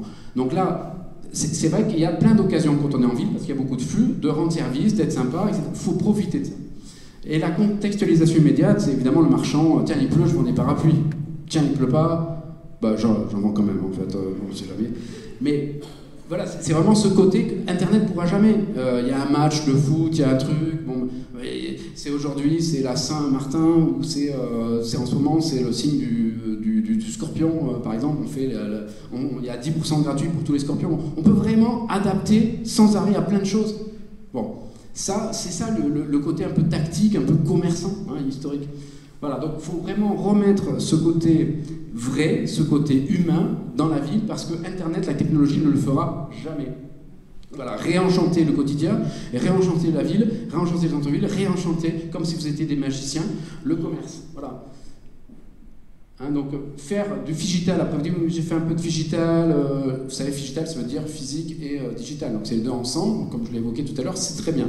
Attention, on ne va pas passer trop de temps non plus sur Internet, hein, vous êtes seul à la boutique, votre 30 mètres carrés, le client ouvre la porte, puis vous êtes en train de mettre à jour votre site sur... bon. Non, à un moment donné, le client qui vient, le vrai, les prioritaires, sur la mise à jour sur le site, il ne faut pas se tromper. Hein. Et ça existait du temps du téléphone, hein, avec voilà, l'entrée, puis la vendeuse reste comme ça, la vendeuse, le vendeur, il reste comme ça. Non, il fait un petit signe, moi, je vous ai vu, rien qu'un petit truc. Voilà, donc c'est le physique reste prioritaire. Hein. Faut pas, parce que combien de fois on voit des boîtes de conseil ou des chambres consulaires, comme on a en France, les chambres, les CCI, etc., qui envoient vraiment les commerçants au charbon pour faire leur site, pour machin, se mettre sur une plateforme numérique. Bon, ok, il faut le faire, c'est ce que je vous ai dit, mais il ne faut jamais que ça vienne à la place du commerce physique. Voilà, il vaut mieux se différencier dans le monde réel que se différencier sur Internet. Voilà, le commerce physique doit être un magasin, doit être un lieu de destination. Je pense que vous l'avez compris, je l'ai dit plusieurs fois. Des exemples, vous avez ici la maison Empereur à Marseille, ça fait 2 exemples que je vous ai donnés. Non, 3 si je compte faire les calanques de cassé avec le paquebot, mais ça, vous n'y arriverez pas. Donc là, c'est un magasin génial. Au départ, c'est du bricolage, mais en fait, ils font du textile, ils font tout. Ils font vraiment tout. C'est un bordel monstre. Mais c'est génial. C'est devenu une institution, ce truc. Et les touristes viennent le voir et viennent acheter aussi. Voilà. Donc, ça mélange plein de choses. Vous avez... Ils vendent pas de tipettes, sinon je serais... Carpentras, mais c'est aussi à l'Île-sur-la-Sorgue, dans le Vaucluse. Jouveau, qui a ouvert, je crois, au Japon. Donc, qui a en fait une pâtisserie, donc très bonne pâtisserie, voilà, avec là-dessus de la déco de la maison, du linge de maison, etc., de la vaisselle, et salon thé, mais avec des super thés, etc. Donc, c'est une ambiance, pareil, c'est l'hybridation, c'est très sympa. Chocolatier du planteur, alors, il ne fait que du chocolat. Mais par contre, il le fait bien. Hein, c'est la publicité de Schweppes, si vous vous souvenez, voilà, nous ne faisons que des altérés, mais nous le faisons bien. Donc on n'est pas obligé de faire tout, hein, mais on peut aussi se dire je fais qu'un truc mais je le fais à fond. Et là, je fais à fond avec les odeurs, avec la dégustation, tout est travaillé autour du chocolat. Vous ne pouvez pas ne pas acheter de chocolat, donc avec la déco, la scénarisation, les grains de cacao, les tenues du personnel, toutes les machines, vous voyez tout, c'est totalement transparent. Et c'est à Grasse. dans les Alpes-Maritimes. Voilà. Bon, là, c'est un magasin un peu... donc, c'est tout ce qui est moto, mais dans l'esprit un peu... comment ça s'appelle? Le film des années 70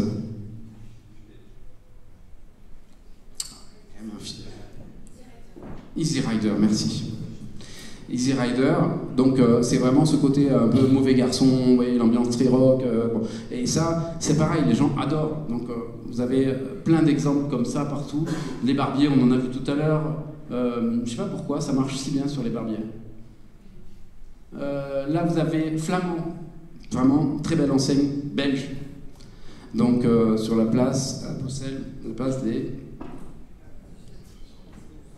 C'est pas moi qui vais vous le dire. Sablon, voilà. Donc super. Et là, ils ont loué un espace qui est un espèce d'hôtel particulier 18e à Aix-en-Provence, qu'ils ont aménagé comme si c'était l'intérieur d'une maison avec un petit jardin. Enfin, c'est juste sublime. C'est fantastique. Une librairie à chats. Donc, c'est-à-dire qu'il y a des chats, il y a 4-5 chats qui sont là tout le temps. Elle ne les vend pas, hein, la libraire. Elle les a pris à la SPA, donc c'était des chats qui étaient abandonnés, et avec un bon caractère, etc. Et puis ils vivent là, il y a un sas pour éviter qu'ils partent dans la rue, et ils sont là sur les livres, et en fait ça marche du feu de Dieu. Donc c'est une librairie, les livres ne portent pas que sur les chats, évidemment, tous les livres qui existent sur les chats, elle les a, hein. Mais elle n'a pas que ça, elle a aussi d'autres livres, le 20-80 pour faire un peu de chiffre d'affaires quand même. Voilà. Surtout comme elle ne vend pas les chats. Bon. Et alors, après Takao, par exemple, hein, ça c'est une franchise, mais avec ils utilisent un espace totalement tarabiscoté, donc ils recréent des ambiances, on se croirait vraiment au Vietnam. Donc là, je sais pas si ça rend bien, mais vraiment ça fait une ambiance très dépaysante. AMPM, vous savez l'enseigne du groupe, c'est la Redoute, je crois. Hein, donc c'est à Annecy, où c'est pareil, on se croirait dans un château, c'est un magasin. Là, vous avez aussi le côté shop-in-shop, toujours dans le lieu où en fait on crée un univers Décathlon ou un univers donc de magasins spécialistes dans un autre univers. Donc on va vraiment mélanger, on va louer un espace, c'est un peu comme des corners ou des magasins éphémères à l'intérieur d'autres magasins. Donc ça peut être intéressant. Là, une librairie qui est fait vraiment, on se croirait dans un film. Ici, la librairie, je passe rapidement, la librairie Café dans l'hôtel Boyer d'Aigu à Aix-en-Provence. Pareil, un hôtel Boyer d'Aigu. C'est un hôtel particulier du XVIIIe siècle, donc superbe. Bref, l'imaginaire n'a absolument aucune limite. Le lieu doit vraiment sublimer l'expérience d'achat avec une théâtralisation, une scénarisation de décoration, de l'animation. C'est vraiment un métier de créativité. C'est vraiment le commerçant, c'est un métier de créateur. Voilà, j'en passe. Tac, ça va pas. Voilà.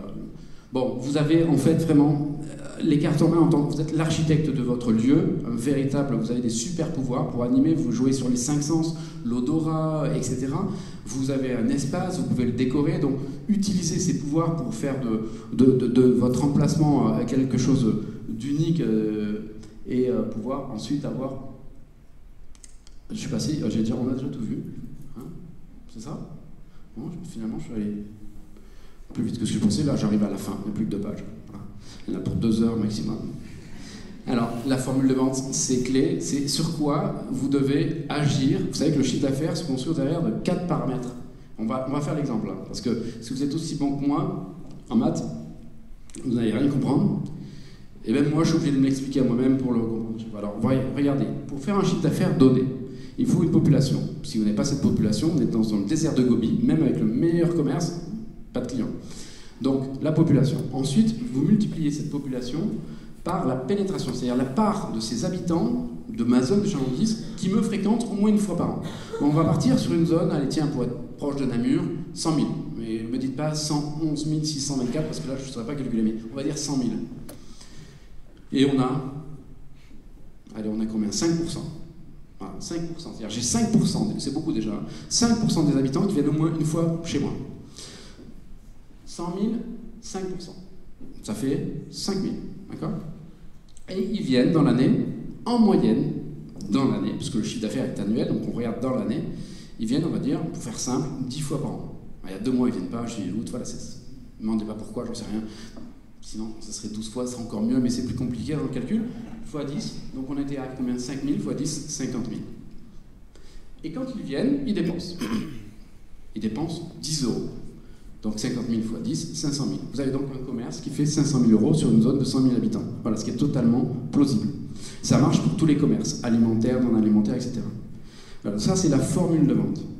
Alors, pourquoi je vous embête avec cette formule de vente? Je peux vous embêter encore plus en vous disant que le ticket moyen, c'est 2 paramètres. C'est le prix moyen article multiplié par le nombre d'articles. On s'en fiche. C'est que, en fait, tous les leviers ne sont pas égaux. Et quand, suivant le format qu'on a, le métier qu'on fait, le commerce qu'on est, on ne va pas agir sur le même. Donc là, par exemple, la population, est-ce que vous pouvez agir dessus? Compliqué. Non, c'est vraiment compliqué. Hein. Il faut augmenter la courbe de natalité de la ville de Namur. Bon, réduire la population, c'est pareil. Bon, donc vous ne pouvez pas agir. La pénétration, c'est la part de vos clients. Alors là, vous pouvez avoir, au lieu de 5%, vous pouvez avoir 6, 10. Quels sont les leviers sur lesquels vous allez devoir travailler pour faire venir plus de monde? La communication. C'est ça que vous avez dit. Voilà. Parce que vous devez vous faire connaître auprès de gens qui ne vous connaissent pas. Bon. Ceux qui vous connaissent déjà, c'est bon, les 5%, mais les autres, les 95% autres, ils ne vous connaissent pas. Ils ne viennent pas chez vous parce que, tout simplement, ils n'y pensent pas. Donc, vous faites de la com pour faire ce qu'on disait tout à l'heure, la présence à l'esprit, top of mind, ça coûte très cher. Surtout que vous n'allez pas la faire dans la rue, la com, parce que là, normalement, vos clients, ils viennent plus tôt, vous allez la faire plus loin. Donc ça, c'est des moyens, c'est de la radio, c'est des flyers dans les boîtes aux lettres, etc., etc. Donc ça coûte très cher. Donc ça, en général, c'est les franchises qui font ça, et ils mutualisent, ils font ça avec les grands médias, et parce qu'ils mutualisent un pourcentage du chiffre d'affaires qui tombe dans une caisse, le budget communication national, et puis là-dessus, ils ont 10 millions, 50 millions, 100 millions d'euros par an, ils font de la com. Voilà, vous, à votre échelle, compliqué. Donc en général, c'est pas ce qu'on fait. Alors par contre, il y a plusieurs acteurs dans la salle, il y a des commerçants, mais aussi des acteurs publics. Là, l'acteur public peut agir aussi.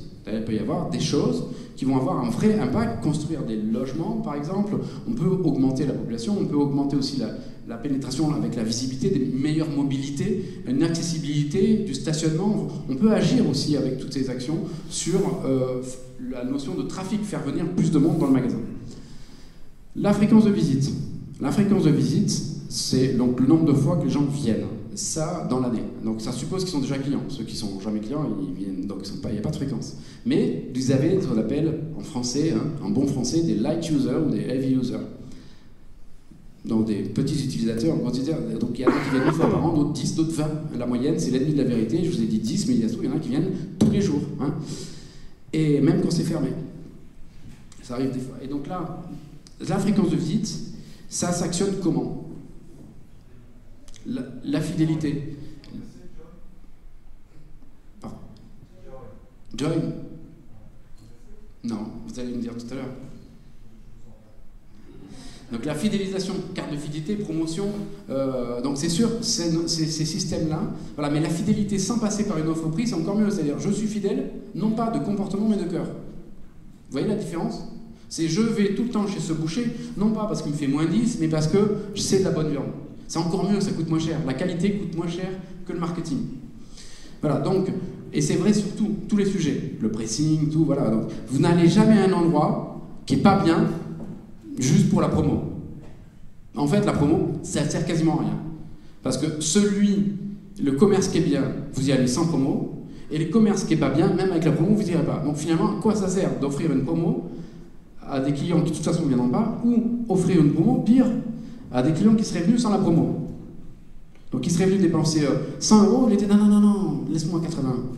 Bon, c'est bizarre, là, il commence à être malade, le commerçant, il est fatigué. Donc, non, la promo, c'est vraiment la qualité. La fidélisation, qualité de service, qualité de produit, qualité d'accueil, c'est la qualité en général. Plus on satisfait, plus le client est satisfait, plus il est fidèle naturellement, et moins ça vous coûte cher. C'est franchement un paramètre extraordinaire. Voilà. Et quand on est dans la proximité, c'est pas du tout pareil que quand on est un magasin loin. Un magasin loin, vous n'allez pas y aller souvent, c'est pas possible. Ikea, je vous disais, vous allez une fois par an, hein, et voilà, alors que le boulanger, l'alimentaire, vous y allez souvent, puisque vous mangez 2-3 fois par jour, donc 3 x 7, 21. Voilà, vous mangez 21 fois, dans votre famille, vous êtes 4 ou 5, donc c'est 5 bouches à nourrir, 21 fois par semaine. Donc vous avez plus de chances de générer la fréquence de visite dans un centre-ville s'il y a une grosse offre alimentaire que s'il n'y a que du meuble. Si l'enjeu pour Namur, c'est de faire venir les gens plus souvent, J'ai compris qu'il fallait faire venir plus de monde, ça c'est la pénétration. Mais si l'enjeu c'était faire venir les gens plus souvent, les gens qui viennent déjà mais plus souvent, eh bien dans ce cas-là, c'est adresser les besoins du quotidien et non pas les besoins exceptionnels. C'est pas avec des agences immobilières qu'on va faire venir souvent, ou l'assurance, ou la banque. La banque, on change de banque 2 fois dans sa vie. Et donc, l'alimentaire, les métiers du quotidien, c'est ce qui fait la fréquence. Et enfin, le ticket moyen. Alors, ticket moyen, il y a une manière très facile, vous augmentez les prix, c'est ce qui se fait en ce moment. Là, vous faites plus de chiffres. C'est-à-dire, tout le monde fait plus de chiffres aujourd'hui, sauf qu'on en perd aussi parce qu'on a moins de clients, et puis le ticket est réduit en volume d'articles. Moins d'articles, mais chaque article est un peu plus cher du fait de l'inflation. Bon, donc, du coup, bon, c'est un jeu à somme nulle. C'est pas intéressant, l'inflation. C'est un mauvais calcul. Mais c'est vrai que, hors inflation, on peut très bien se dire, j'augmente de 5%. Les clients, franchement, vont pas forcément le voir. Mais par contre, à la fin, en bout de ligne, ça change tout. C'est vrai. Mais petit à petit, progressivement, vous faites de l'érosion de la fréquence de visite. C'est-à-dire, ouais, c'est sympa ce magasin, mais je n'irai plus. Parce que j'ai trop dépensé, c'est trop cher. Donc, à la fin, vous finissez par perdre vos clients. La pénétration, client qui ne vient plus jamais, ou la fréquence, il venait 10 fois, mais c'est sympa, mais c'est un peu cher, ben, je ne viens plus que 8 fois. Voilà. Donc, le ticket, c'est très dangereux. Le ticket ne peut pas être un objectif, c'est une conséquence. C'est-à-dire, s'ils sont contents, s'ils sont fidèles, s'ils sont tout ça, ils vont dépenser une certaine somme. Mais il ne faut pas que ce soit un objectif en soi. Parce que si on a cet objectif-là, forcément on vient grignoter sur le pouvoir d'achat des gens, et à un moment donné, ils vont, entre guillemets, se venger. C'est-à-dire vous allez retrouver le coup de bâton de retour, hein, ils vont moins venir souvent, ou plus du tout. Donc, qu'est-ce qui est le plus important? C'est ma dernière page, vous l'avez compris. C'est la fréquence de visite. La fréquence de visite parce que vous n'avez pas besoin de médias, vous n'avez pas besoin de communiquer. Si ça se passe dans le magasin, ça coûte 0. La fréquence de visite parce que calculez maintenant. Si vous prenez non pas 10 visites par an, mais 11 visites, est-ce qu'il y a un ordinateur dans la salle? À part moi. Et moi, je bug. Non, bon, allez, on va dire que ça marche. Hein. Donc, vous faites une visite de plus, regardez ce que ça fait. Si, ça fait 10... Bon, on va faire atelier art plastique cet après-midi. Donc en fait, non, franchement, la fréquence de visite, c'est vraiment génial. Et donc pour un centre-ville, ça veut dire aussi travailler sur les produits du quotidien, l'alimentaire, avoir les marchés, c'est dans la restauration, les cafés, ça fait de la fréquence. Plus que les magasins de meubles, la banque ou l'assurance. Voilà. La fréquence, c'est vraiment le mécanisme de construction de valeur, à la fois pour le centre-ville, pour le flux, et pour le commerce, le chiffre d'affaires. La fréquence, c'est ce qui va structurer la valeur ajoutée d'attractivité, aussi bien pour le public, pour la vision que vous avez, hein, donc territoriale, faire venir du monde, que les rues soient animées, mais également pour les tiroirs caisses, pour le chiffre d'affaires. Voilà, j'en ai fini. Merci.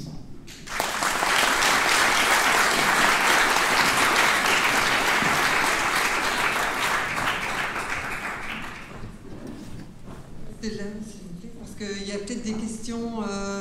Vous avez peut-être envie de poser des questions, que vous soyez commerçant, formateur, agent immobilier, propriétaire. Voilà. Les amis peuvent répondre. Deuxième question. Des questions, des idées, des propositions? La première, c'est toujours la plus dure. Des remarques? J'ai une remarque. Vous considérez qu'il n'y a pas de centre commercial en périphérie et en ville. Pourtant, je pense que pas mal de commerçants estiment que la concurrence de la périphérie est très importante en ville. Parce qu'il y a beaucoup de mètres carrés.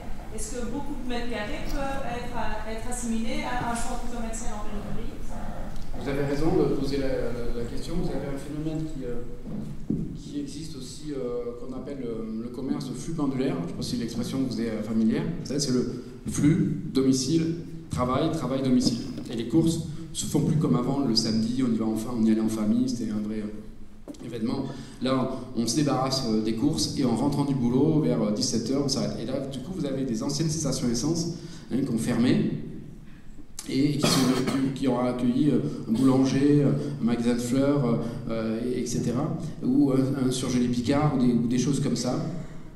Et donc ça, c'est des petits commerces qui forment des mini-centres, des mini-centralités commerciales en bord de route avec une dizaine, une vingtaine de places de parking. Ça, vous en avez beaucoup. Vous avez aussi tout ce qui est Aldi, Colruyt, Delhaize. C'est des petites surfaces et ils peuvent avoir juste un petit boulanger ou un petit fleuriste ou un kiosque à journaux à côté. Donc on ne les considère pas comme des gros centres commerciaux, mais on a tort parce que mis bout à bout, si vous en avez 10 comme ça, ils font peut-être au global que 2000 m², mais 10, ça fait 20 000 m². À 20 000, c'est pas rien, quoi. Voilà, donc c'est vrai que c'est des commerces de quartier, des commerces de flux pendulaires, quel que soit le nom qu'on leur donne.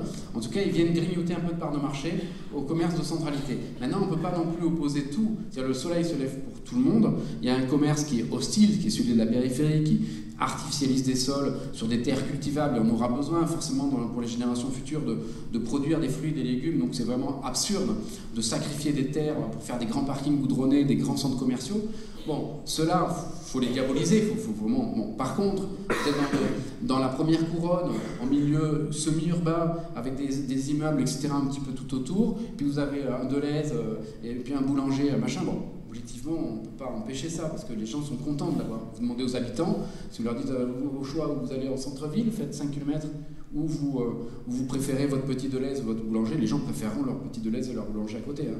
Donc ça, on est quand même sur du commerce de proximité qui n'est pas hostile, qui certes grignote un peu de part de marché, mais je crois qu'à un moment donné, il faut aussi répondre à la ville du quart d'heure qui a plusieurs endroits, la ville du quart d'heure au centre, mais la ville du quart d'heure autour. Hein.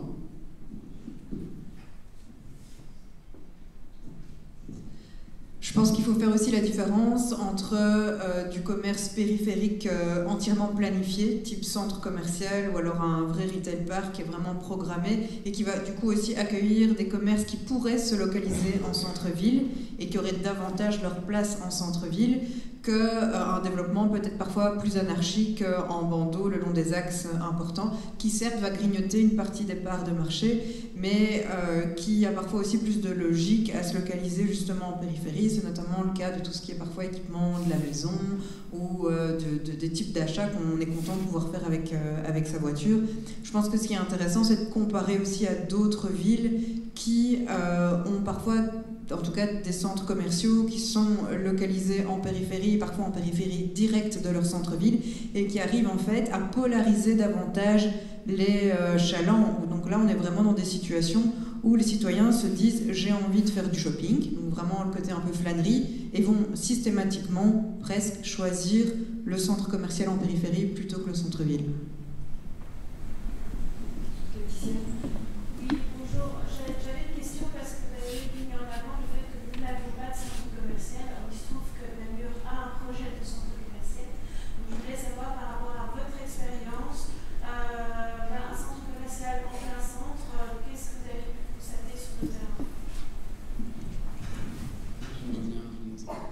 Alors, avoir une grosse locomotive commerciale en centre-ville, l'offre crée la demande, hein, en fait. Hein. C'est-à-dire, si vous n'avez pas d'offre dans le centre-ville, vous n'aurez pas de demande, vous n'aurez pas de flux. Plus vous avez d'offres, plus ça va générer du flux. Donc, c'est vrai qu'il y a des enseignes qui ont capacité à générer plus de flux, ça a été dit tout à l'heure, et en faire profiter les autres. Donc, si vous avez un centre commercial de centre-ville qui se crée avec des belles locomotives, des belles enseignes qui vous manquent, eh bien, ça va donner plus de raisons aux habitants de la couronne, de tout autour, de venir en ville. Donc ça va augmenter le flux. La condition, enfin, je dirais, il y a plusieurs conditions, j'en donne 2. La première, c'est qu'il faut que ce soit très bien placé en centre.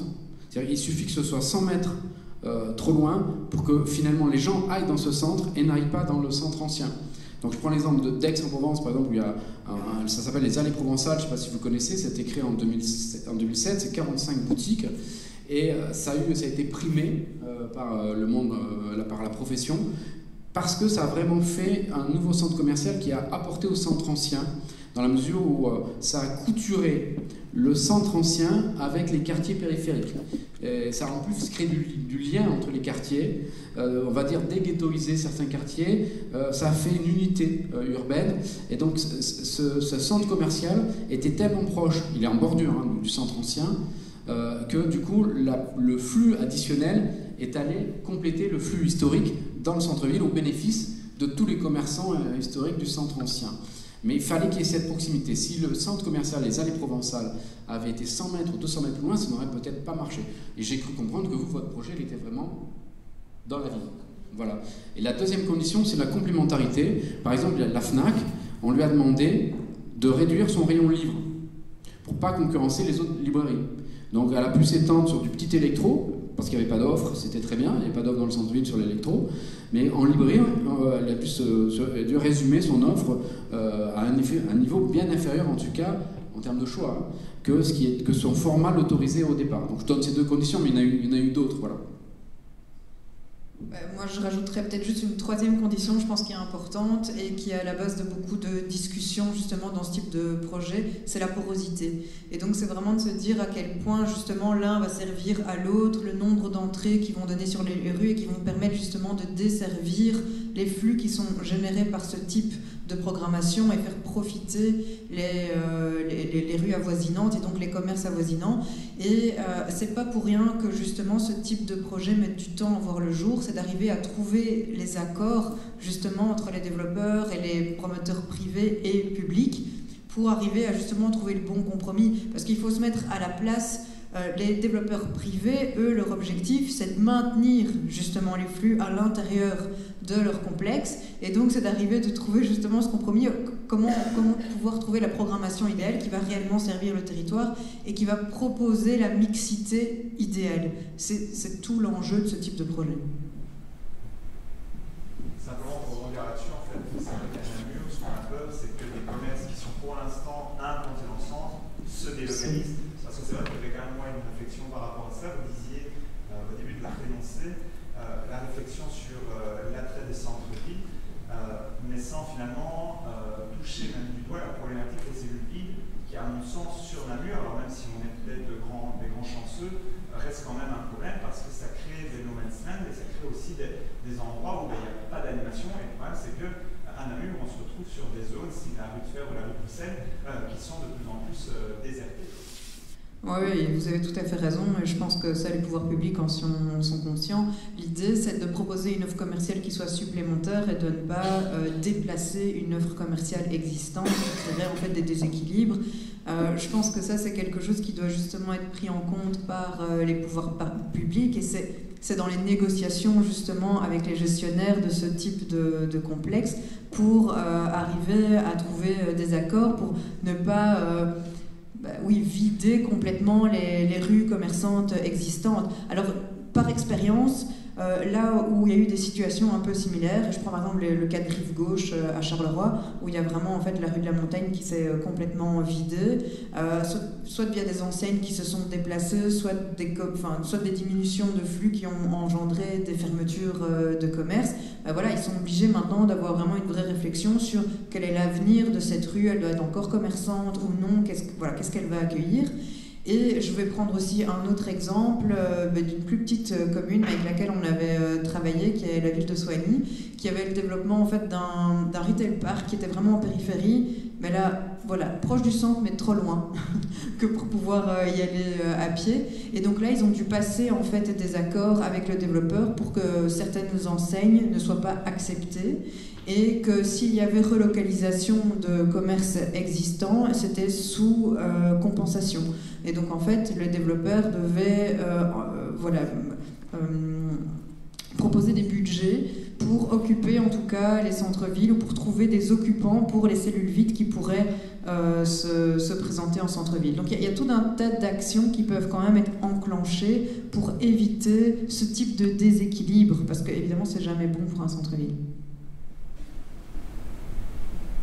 Est-ce qu'à niveau global, il y a moins de fréquentation dans les centres commerciaux? Est-ce qu'il y a quand même un retour via le Covid et genre de choses vers les centres-villes? Alors, c'est assez diversifié en fonction des centres-villes en fait.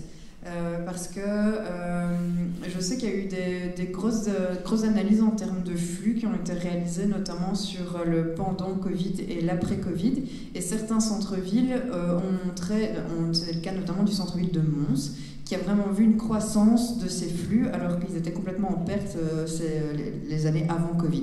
Donc il y a parfois des choses un peu particulières qui se passent. Après, c'est comme tout le concept de commerce de proximité, où pendant le Covid, on s'est dit, ah ben super, ça va remettre en lumière le commerce de proximité, les gens ont redécouvert des commerces qui étaient près de chez eux, l'intérêt du commerce local, du petit commerçant, et puis on a vu qu'en fait, il y a des relations qui se sont créées pendant le Covid qui ont été pérennes, et d'autres pas du tout, avec des gens qui sont revenus très rapidement à leurs anciennes mauvaises habitudes. Et donc c'est vrai qu'il y a pas mal d'études qui sont en cours là-dessus pour essayer de comprendre le pourquoi du comment. Je pense que ça a aidé certains centres-villes, ça a aidé certains commerces, d'autres qui ont été plus en difficulté. La seule chose que je peux vous dire, c'est que les centres commerciaux connaissent aussi de grosses difficultés. Parce qu'il y a clairement aussi des baisses de fréquentation, mais il y a aussi des problèmes au niveau des enseignes, et ça on en parlait tout à l'heure, mais il y a énormément de grandes enseignes qui sont en difficulté, et ça, enfin voilà, je pense que c'est visible pour tous, avec des points de vente qui ferment, avec des enseignes qui doivent complètement se réinventer, et donc c'est vrai qu'elles ont une capacité de résilience qui est beaucoup moins importante. On se dit peut-être qu'elles ont des budgets peut-être plus importants, mais c'est des mastodontes à faire bouger et à faire changer de business plan, et donc c'est pour ça qu'il y en a autant qui sont en difficulté, et c'est souvent plus difficile aussi de trouver de nouvelles fonctions pour ce type de cellules dans des centres commerciaux qui sont hyper planifiés, évidemment. Et c'est pas pour rien, et je trouve que c'est un bel exemple de se dire que finalement les centres commerciaux maintenant, pour avoir discuté avec justement des promoteurs et des développeurs, ils se disent ben, le retail c'est plus notre gagne-pain principal. On doit trouver d'autres fonctions. Et donc, ils se tournent vers le loisir, ils se tournent vers le divertissement. Mais donc, en fait, c'est ça, finalement, ils essayent de ressembler le plus possible à un centre-ville. Donc, c'est ça qui est hyper antagoniste, finalement, dans ce qu'on aperçoit, c'est que le centre-ville, lui, enfin, en tout cas, le commerce se dit ouais, c'est tellement facile de gérer un centre commercial, on peut mettre ce qu'on veut où on a envie. Et en fait, le centre commercial, il se dit j'arriverai jamais à recréer l'expérience d'un centre-ville.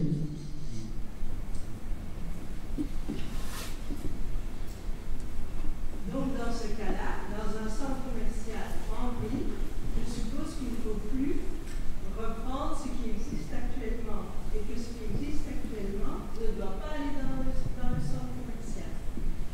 Pour moi.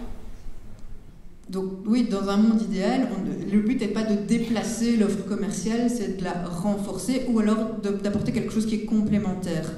Quelque chose qui se fait toujours après, voilà, hein, je ne sais pas non plus quelle sera la programmation commerciale du projet, mais je l'ai vu dans plusieurs villes dans lesquelles j'ai travaillé, où il y avait des enseignes qui étaient déjà présentes en centre-ville et qui ont ouvert d'autres départements. Donc je prends l'exemple d'un Zara qui va ouvrir un Zara Home par exemple, parce qu'il est déjà présent, il a déjà une clientèle qui est déjà habituée avec sa marque et il a la possibilité d'ouvrir un nouveau département qu'il n'aurait peut-être pas la possibilité de faire dans son magasin actuel. Quoi. Là je suis tout à fait d'accord avec vous, mais peut-on savoir en tant que commerçant l'endroit ce qui va passer dans le centre commercial comme commerce? Pas qu'ils acceptent, par exemple, l'enseigne H&M qui aille dans le centre commercial. Comment peut-on, nous, pouvoir profiter de notre ville en pouvant avoir une complémentarité du sol et une attraction du sol si on ne sait pas ce qui va se passer dans ce centre commercial? Moi, j'ajoute juste que c'est compliqué en fait. Alors après, voilà, comme je le disais, je n'ai aucune vue sur la future programmation. La seule expérience dont je peux vous faire part, c'est que tout est toujours une question de compromis entre le secteur privé et le secteur public. Et c'est seulement quand un compromis est possible que les projets voient le jour. Alors évidemment, c'est toujours de savoir qui arrivera à mettre un peu d'eau dans son vin. Mais parce qu'il y a des intérêts économiques d'un côté comme de l'autre, et je pense qu'il y a des compensations qui sont aussi à trouver, des discussions qui sont aussi à réaliser. Je vais prendre un autre projet extrême, et dont vous avez sûrement entendu parler, mais qui est un exemple justement d'une situation où le compromis n'a pas pu être trouvé. C'est l'exemple de la Strada à la Louvière. Il y avait aussi un gros projet de centre commercial qui était là aussi vraiment en centre-ville. C'est un projet dont moi j'ai entendu parler en premier, je pense que c'était en 2005. Et la situation actuelle, c'est que demain s'ouvre le procès pour savoir qui va payer, qui va rembourser qui. Parce qu'il y a tellement d'argent qui a déjà été investi et en fait c'est un projet qui verra sûrement jamais le jour. Ce qui fait qu'en fait, ça fait, voilà, depuis le début des années 2000, qu'il y a un chancre, qui a une localisation hyper stratégique pour un centre-ville, pour une ville de taille peut-être moindre que celle de Namur, mais d'une taille quand même importante pour la Wallonie. Et c'est un site qui est complètement sous-utilisé parce qu'il n'y a eu aucun accord possible entre finalement l'acheteur et le développeur et le pouvoir public. C'est une situation un peu extrême, mais finalement, dans ce genre de situation, qui en pâtit le plus? C'est le centre-ville.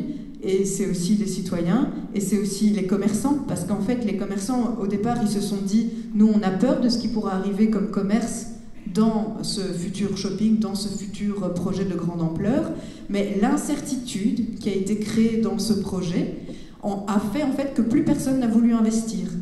Et ils se sont dit, on ne sait toujours pas à quoi ça va ressembler, on ne sait toujours pas ce qui va se passer sur ce projet, et donc on préfère choisir une autre ville que celle de la Louvière. Et c'est comme ça, en fait, aussi qu'il y a eu un déclin de plus en plus important au niveau cellules commerciales et qu'ils ont un taux de cellules vides jamais atteint. Juste pour parler de complémentarité, donc déjà, on a souvent plutôt dans le centre-ville historique plutôt des indépendants, et dans les centres commerciaux structurés par des foncières commerciales, plutôt des enseignes. Parce que les enseignes ne viennent pas forcément, il y a beaucoup d'enseignes qui ne viennent pas en ville, dans des immeubles traditionnels, parce qu'ils sont tellement formatés, il leur faut telle surface. Je prends Starbucks par exemple. Un Starbucks, il doit avoir 8 mètres de bar pour s'installer. Si vous n'avez que 7 mètres, vous n'avez pas de Starbucks. Donc, et beaucoup d'enseignes ont comme ça des logiques de format, parce qu'ils mutualisent, ils créent des économies d'échelle dans l'agencement, qui fait qu'ils sont, c'est le contraire de ce que je disais tout à l'heure, de l'agilité dont font preuve par nature les commerçants indépendants, qui sont très souples. Les enseignes sont relativement normées, codifiées, donc du coup elles ne rentrent pas forcément dans les cases, dans les cellules du milieu urbain. Donc vous risquez d'avoir, enfin c'est pas un risque, c'est plutôt bien, d'avoir un complément de succursale, de franchise à votre offre commerciale d'indépendant qui va donc compléter, qui va enrichir. Donc ça c'est la première chose. Après, ce qu'il faut aussi, c'est que sur un plan sectoriel, c'est-à-dire le secteur d'activité qui va être développé au travers de ces commerces, il n'y a pas de suroffre. Et ça, c'est des calculs que chacun fait parce que personne n'a intérêt à être trop nombreux sur un marché donné. Donc en fait, on regarde, il y a des analyses comme ça qui se font, où on calcule combien il y a de commerces par rapport à la population, combien il y a de mètres carrés, et on regarde sur des moyennes nationales, en base 100, et on voit qu'il y a des fois des secteurs d'activité où on a trop d'offres, et donc il faut faire attention, il ne faut pas en créer plus, ou au contraire, on est carencé. Donc bien souvent, notamment en centre-ville, on est carencé dans tout ce qui est encombrant, je vous le disais tout à l'heure, tout l'équipement de la maison, l'électroménager, le meuble, les tapis, etc. On est carencé en bricolage, c'est plutôt sur la périphérie, carencé en jardinage, bon, c'est un peu normal parce que sur un balcon, il y a moins de plantes qu'avec un jardin en périphérie. On est carencé en produits culturels, sur certains types de métiers. On va être carencé en sport, par rapport à des décathlons, etc. Donc en fait, il y a plein d'activités. Je vous parlais tout à l'heure du downsizing ou good sizing, c'est quoi ?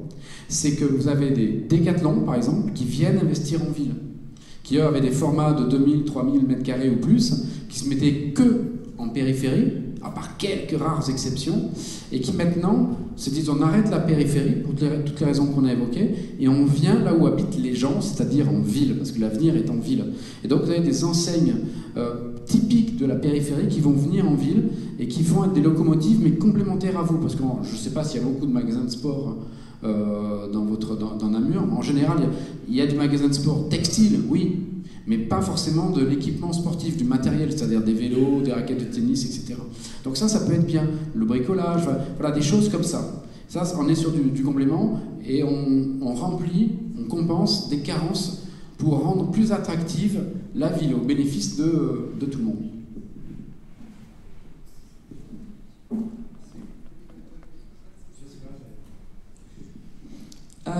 Je vais m'adresser en tant que consommatrice.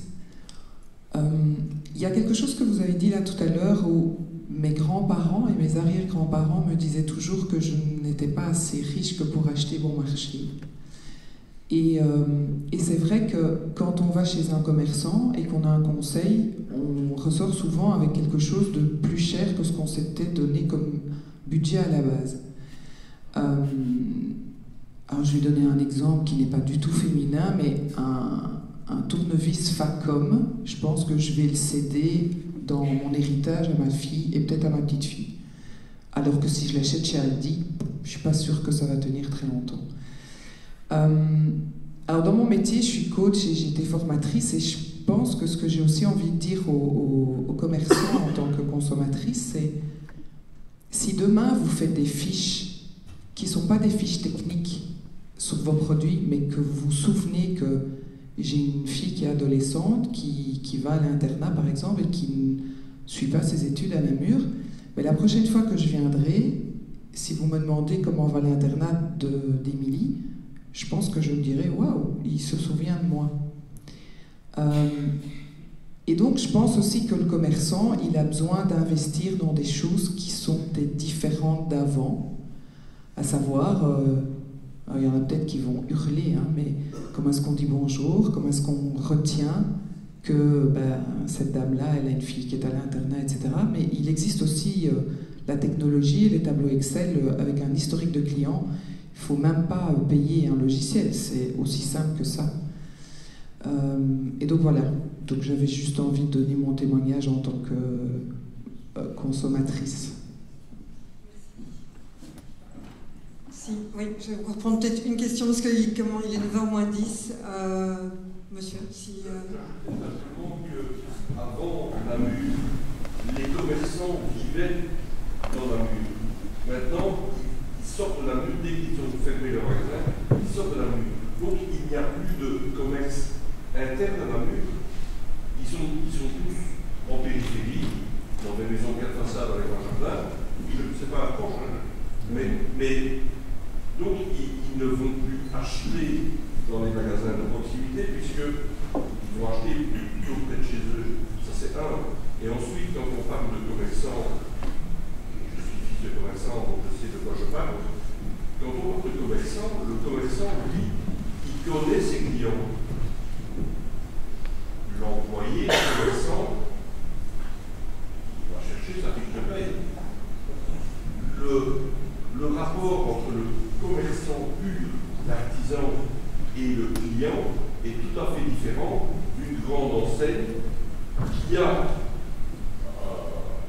un panel de très bons vendeurs, de très bons artisans aussi, mais qui ne cherchent pas la même chose. Ouais. C'est fort important. Et alors, si je peux me permettre une deuxième chose, pour Namur, il y a tant de façades vides, chaulées peut-être, avec des affiches à vendre, à louer. Est-ce que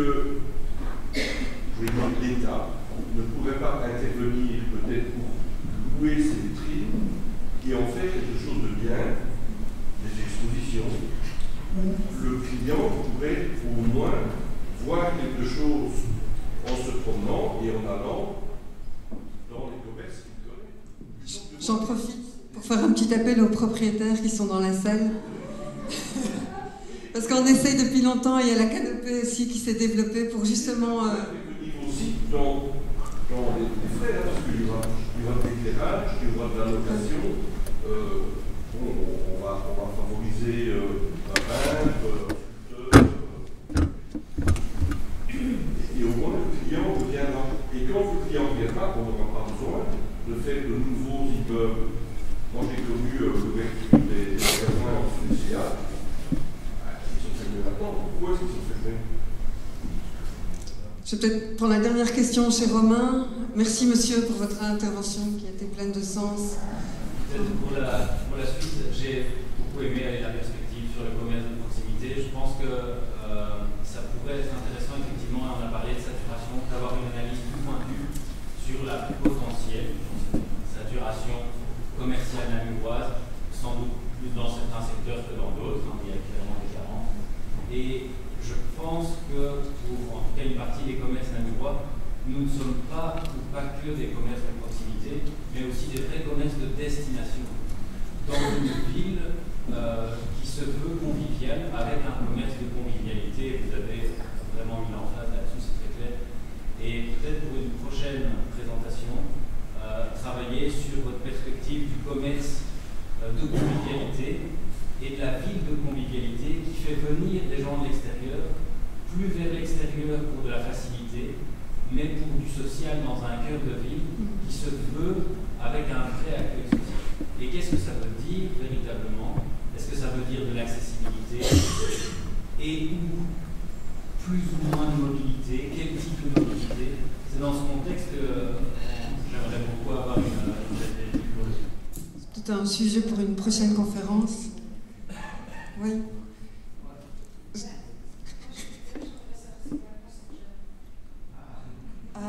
Mathieu, tu peux l'expliquer vraiment parce que je voudrais bien prendre en clôture. Join, eh bien, c'est un programme qui a été inventé par une grosse société qui s'appelle Worldline et qui fait les bancs contacts. Hein. Vous avez tous dans votre magasin, puisque depuis le 1er juillet, vous devez en avoir un. Et donc, vous pouvez vous fidéliser et donc chaque commerce peut avoir un programme de fidélité particulier. Donc, par exemple, j'ai été justement chez mon boucher à Belgrade et après 50 points, je peux avoir un sandwich. Et pour avoir 50 points, eh bien, 1 euro égale 1 point. Et donc chacun peut créer son programme de fidélité comme ça. Et franchement, ça marche bien. Et la commerçante et cliente est contente. Alors on peut soit télécharger l'app, soit on a une petite carte pour les personnes qui ne sont pas très digitales. La personne garde la carte et à chaque fois qu'elle va chez le commerçant, elle scanne. Et c'est le commerçant qui va pouvoir lui rajouter les points. Voilà. Maintenant, on va les boire. Les contacts. Une toute dernière, vraiment, et puis après, c'est terminé.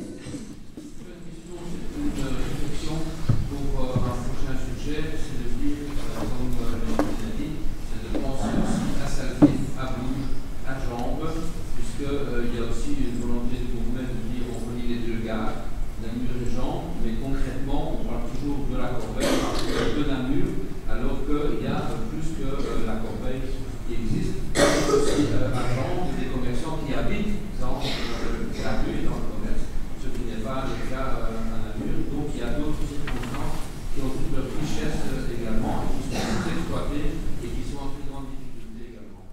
Tout à fait. Je ne sais pas si vous avez un commentaire par rapport à ça. Voilà, mais en effet, on pourrait axer plus sur la périphérie lors d'une prochaine conférence. Je vais... Charlotte.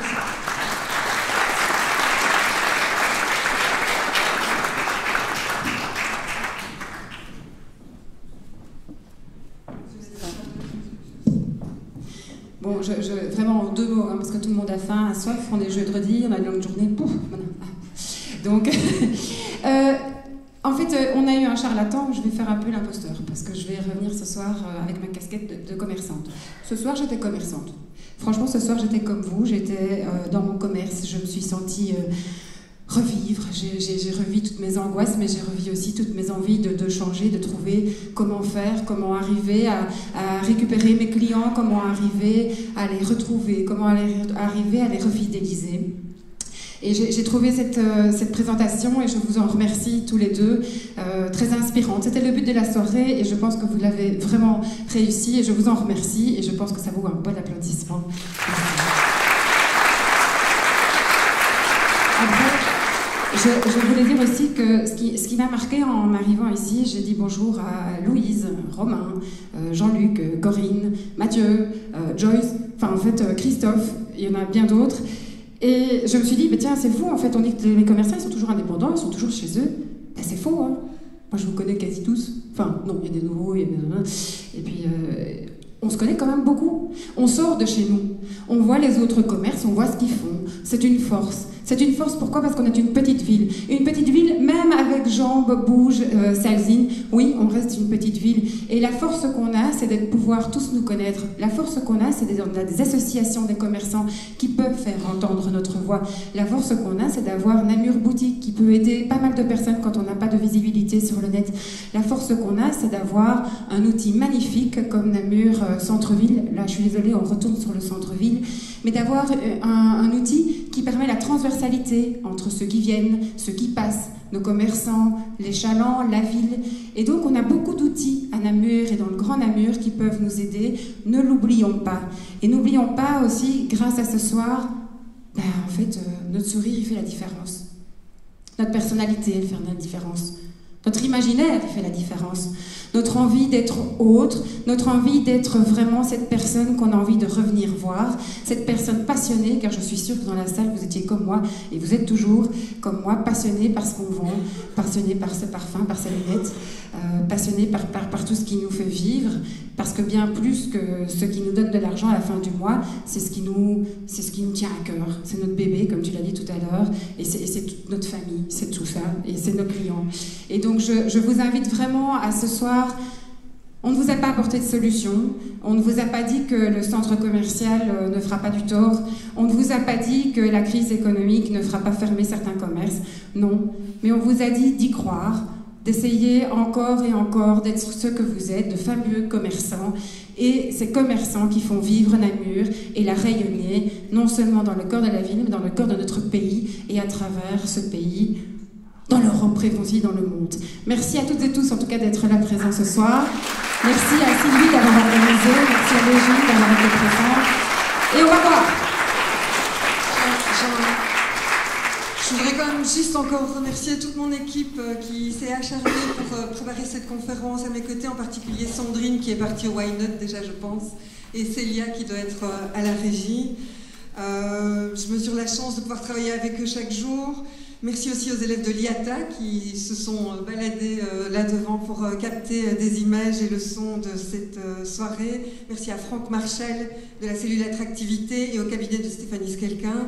Et un immense merci aussi à Isabelle Parent qui m'a accompagnée, rassurée, guidée, coachée pour préparer avec moi cette première conférence et visiblement pas la dernière. Donc merci à toutes et tous et rendez-vous au Why Not, rue de Douai. Le parcours est fléché et je pense qu'il y a des stewards qui vont accompagner, puisqu'on est rue de Douai, donc un tout petit peu à deux pas, à un saut de puce du conservatoire. Voilà, merci beaucoup.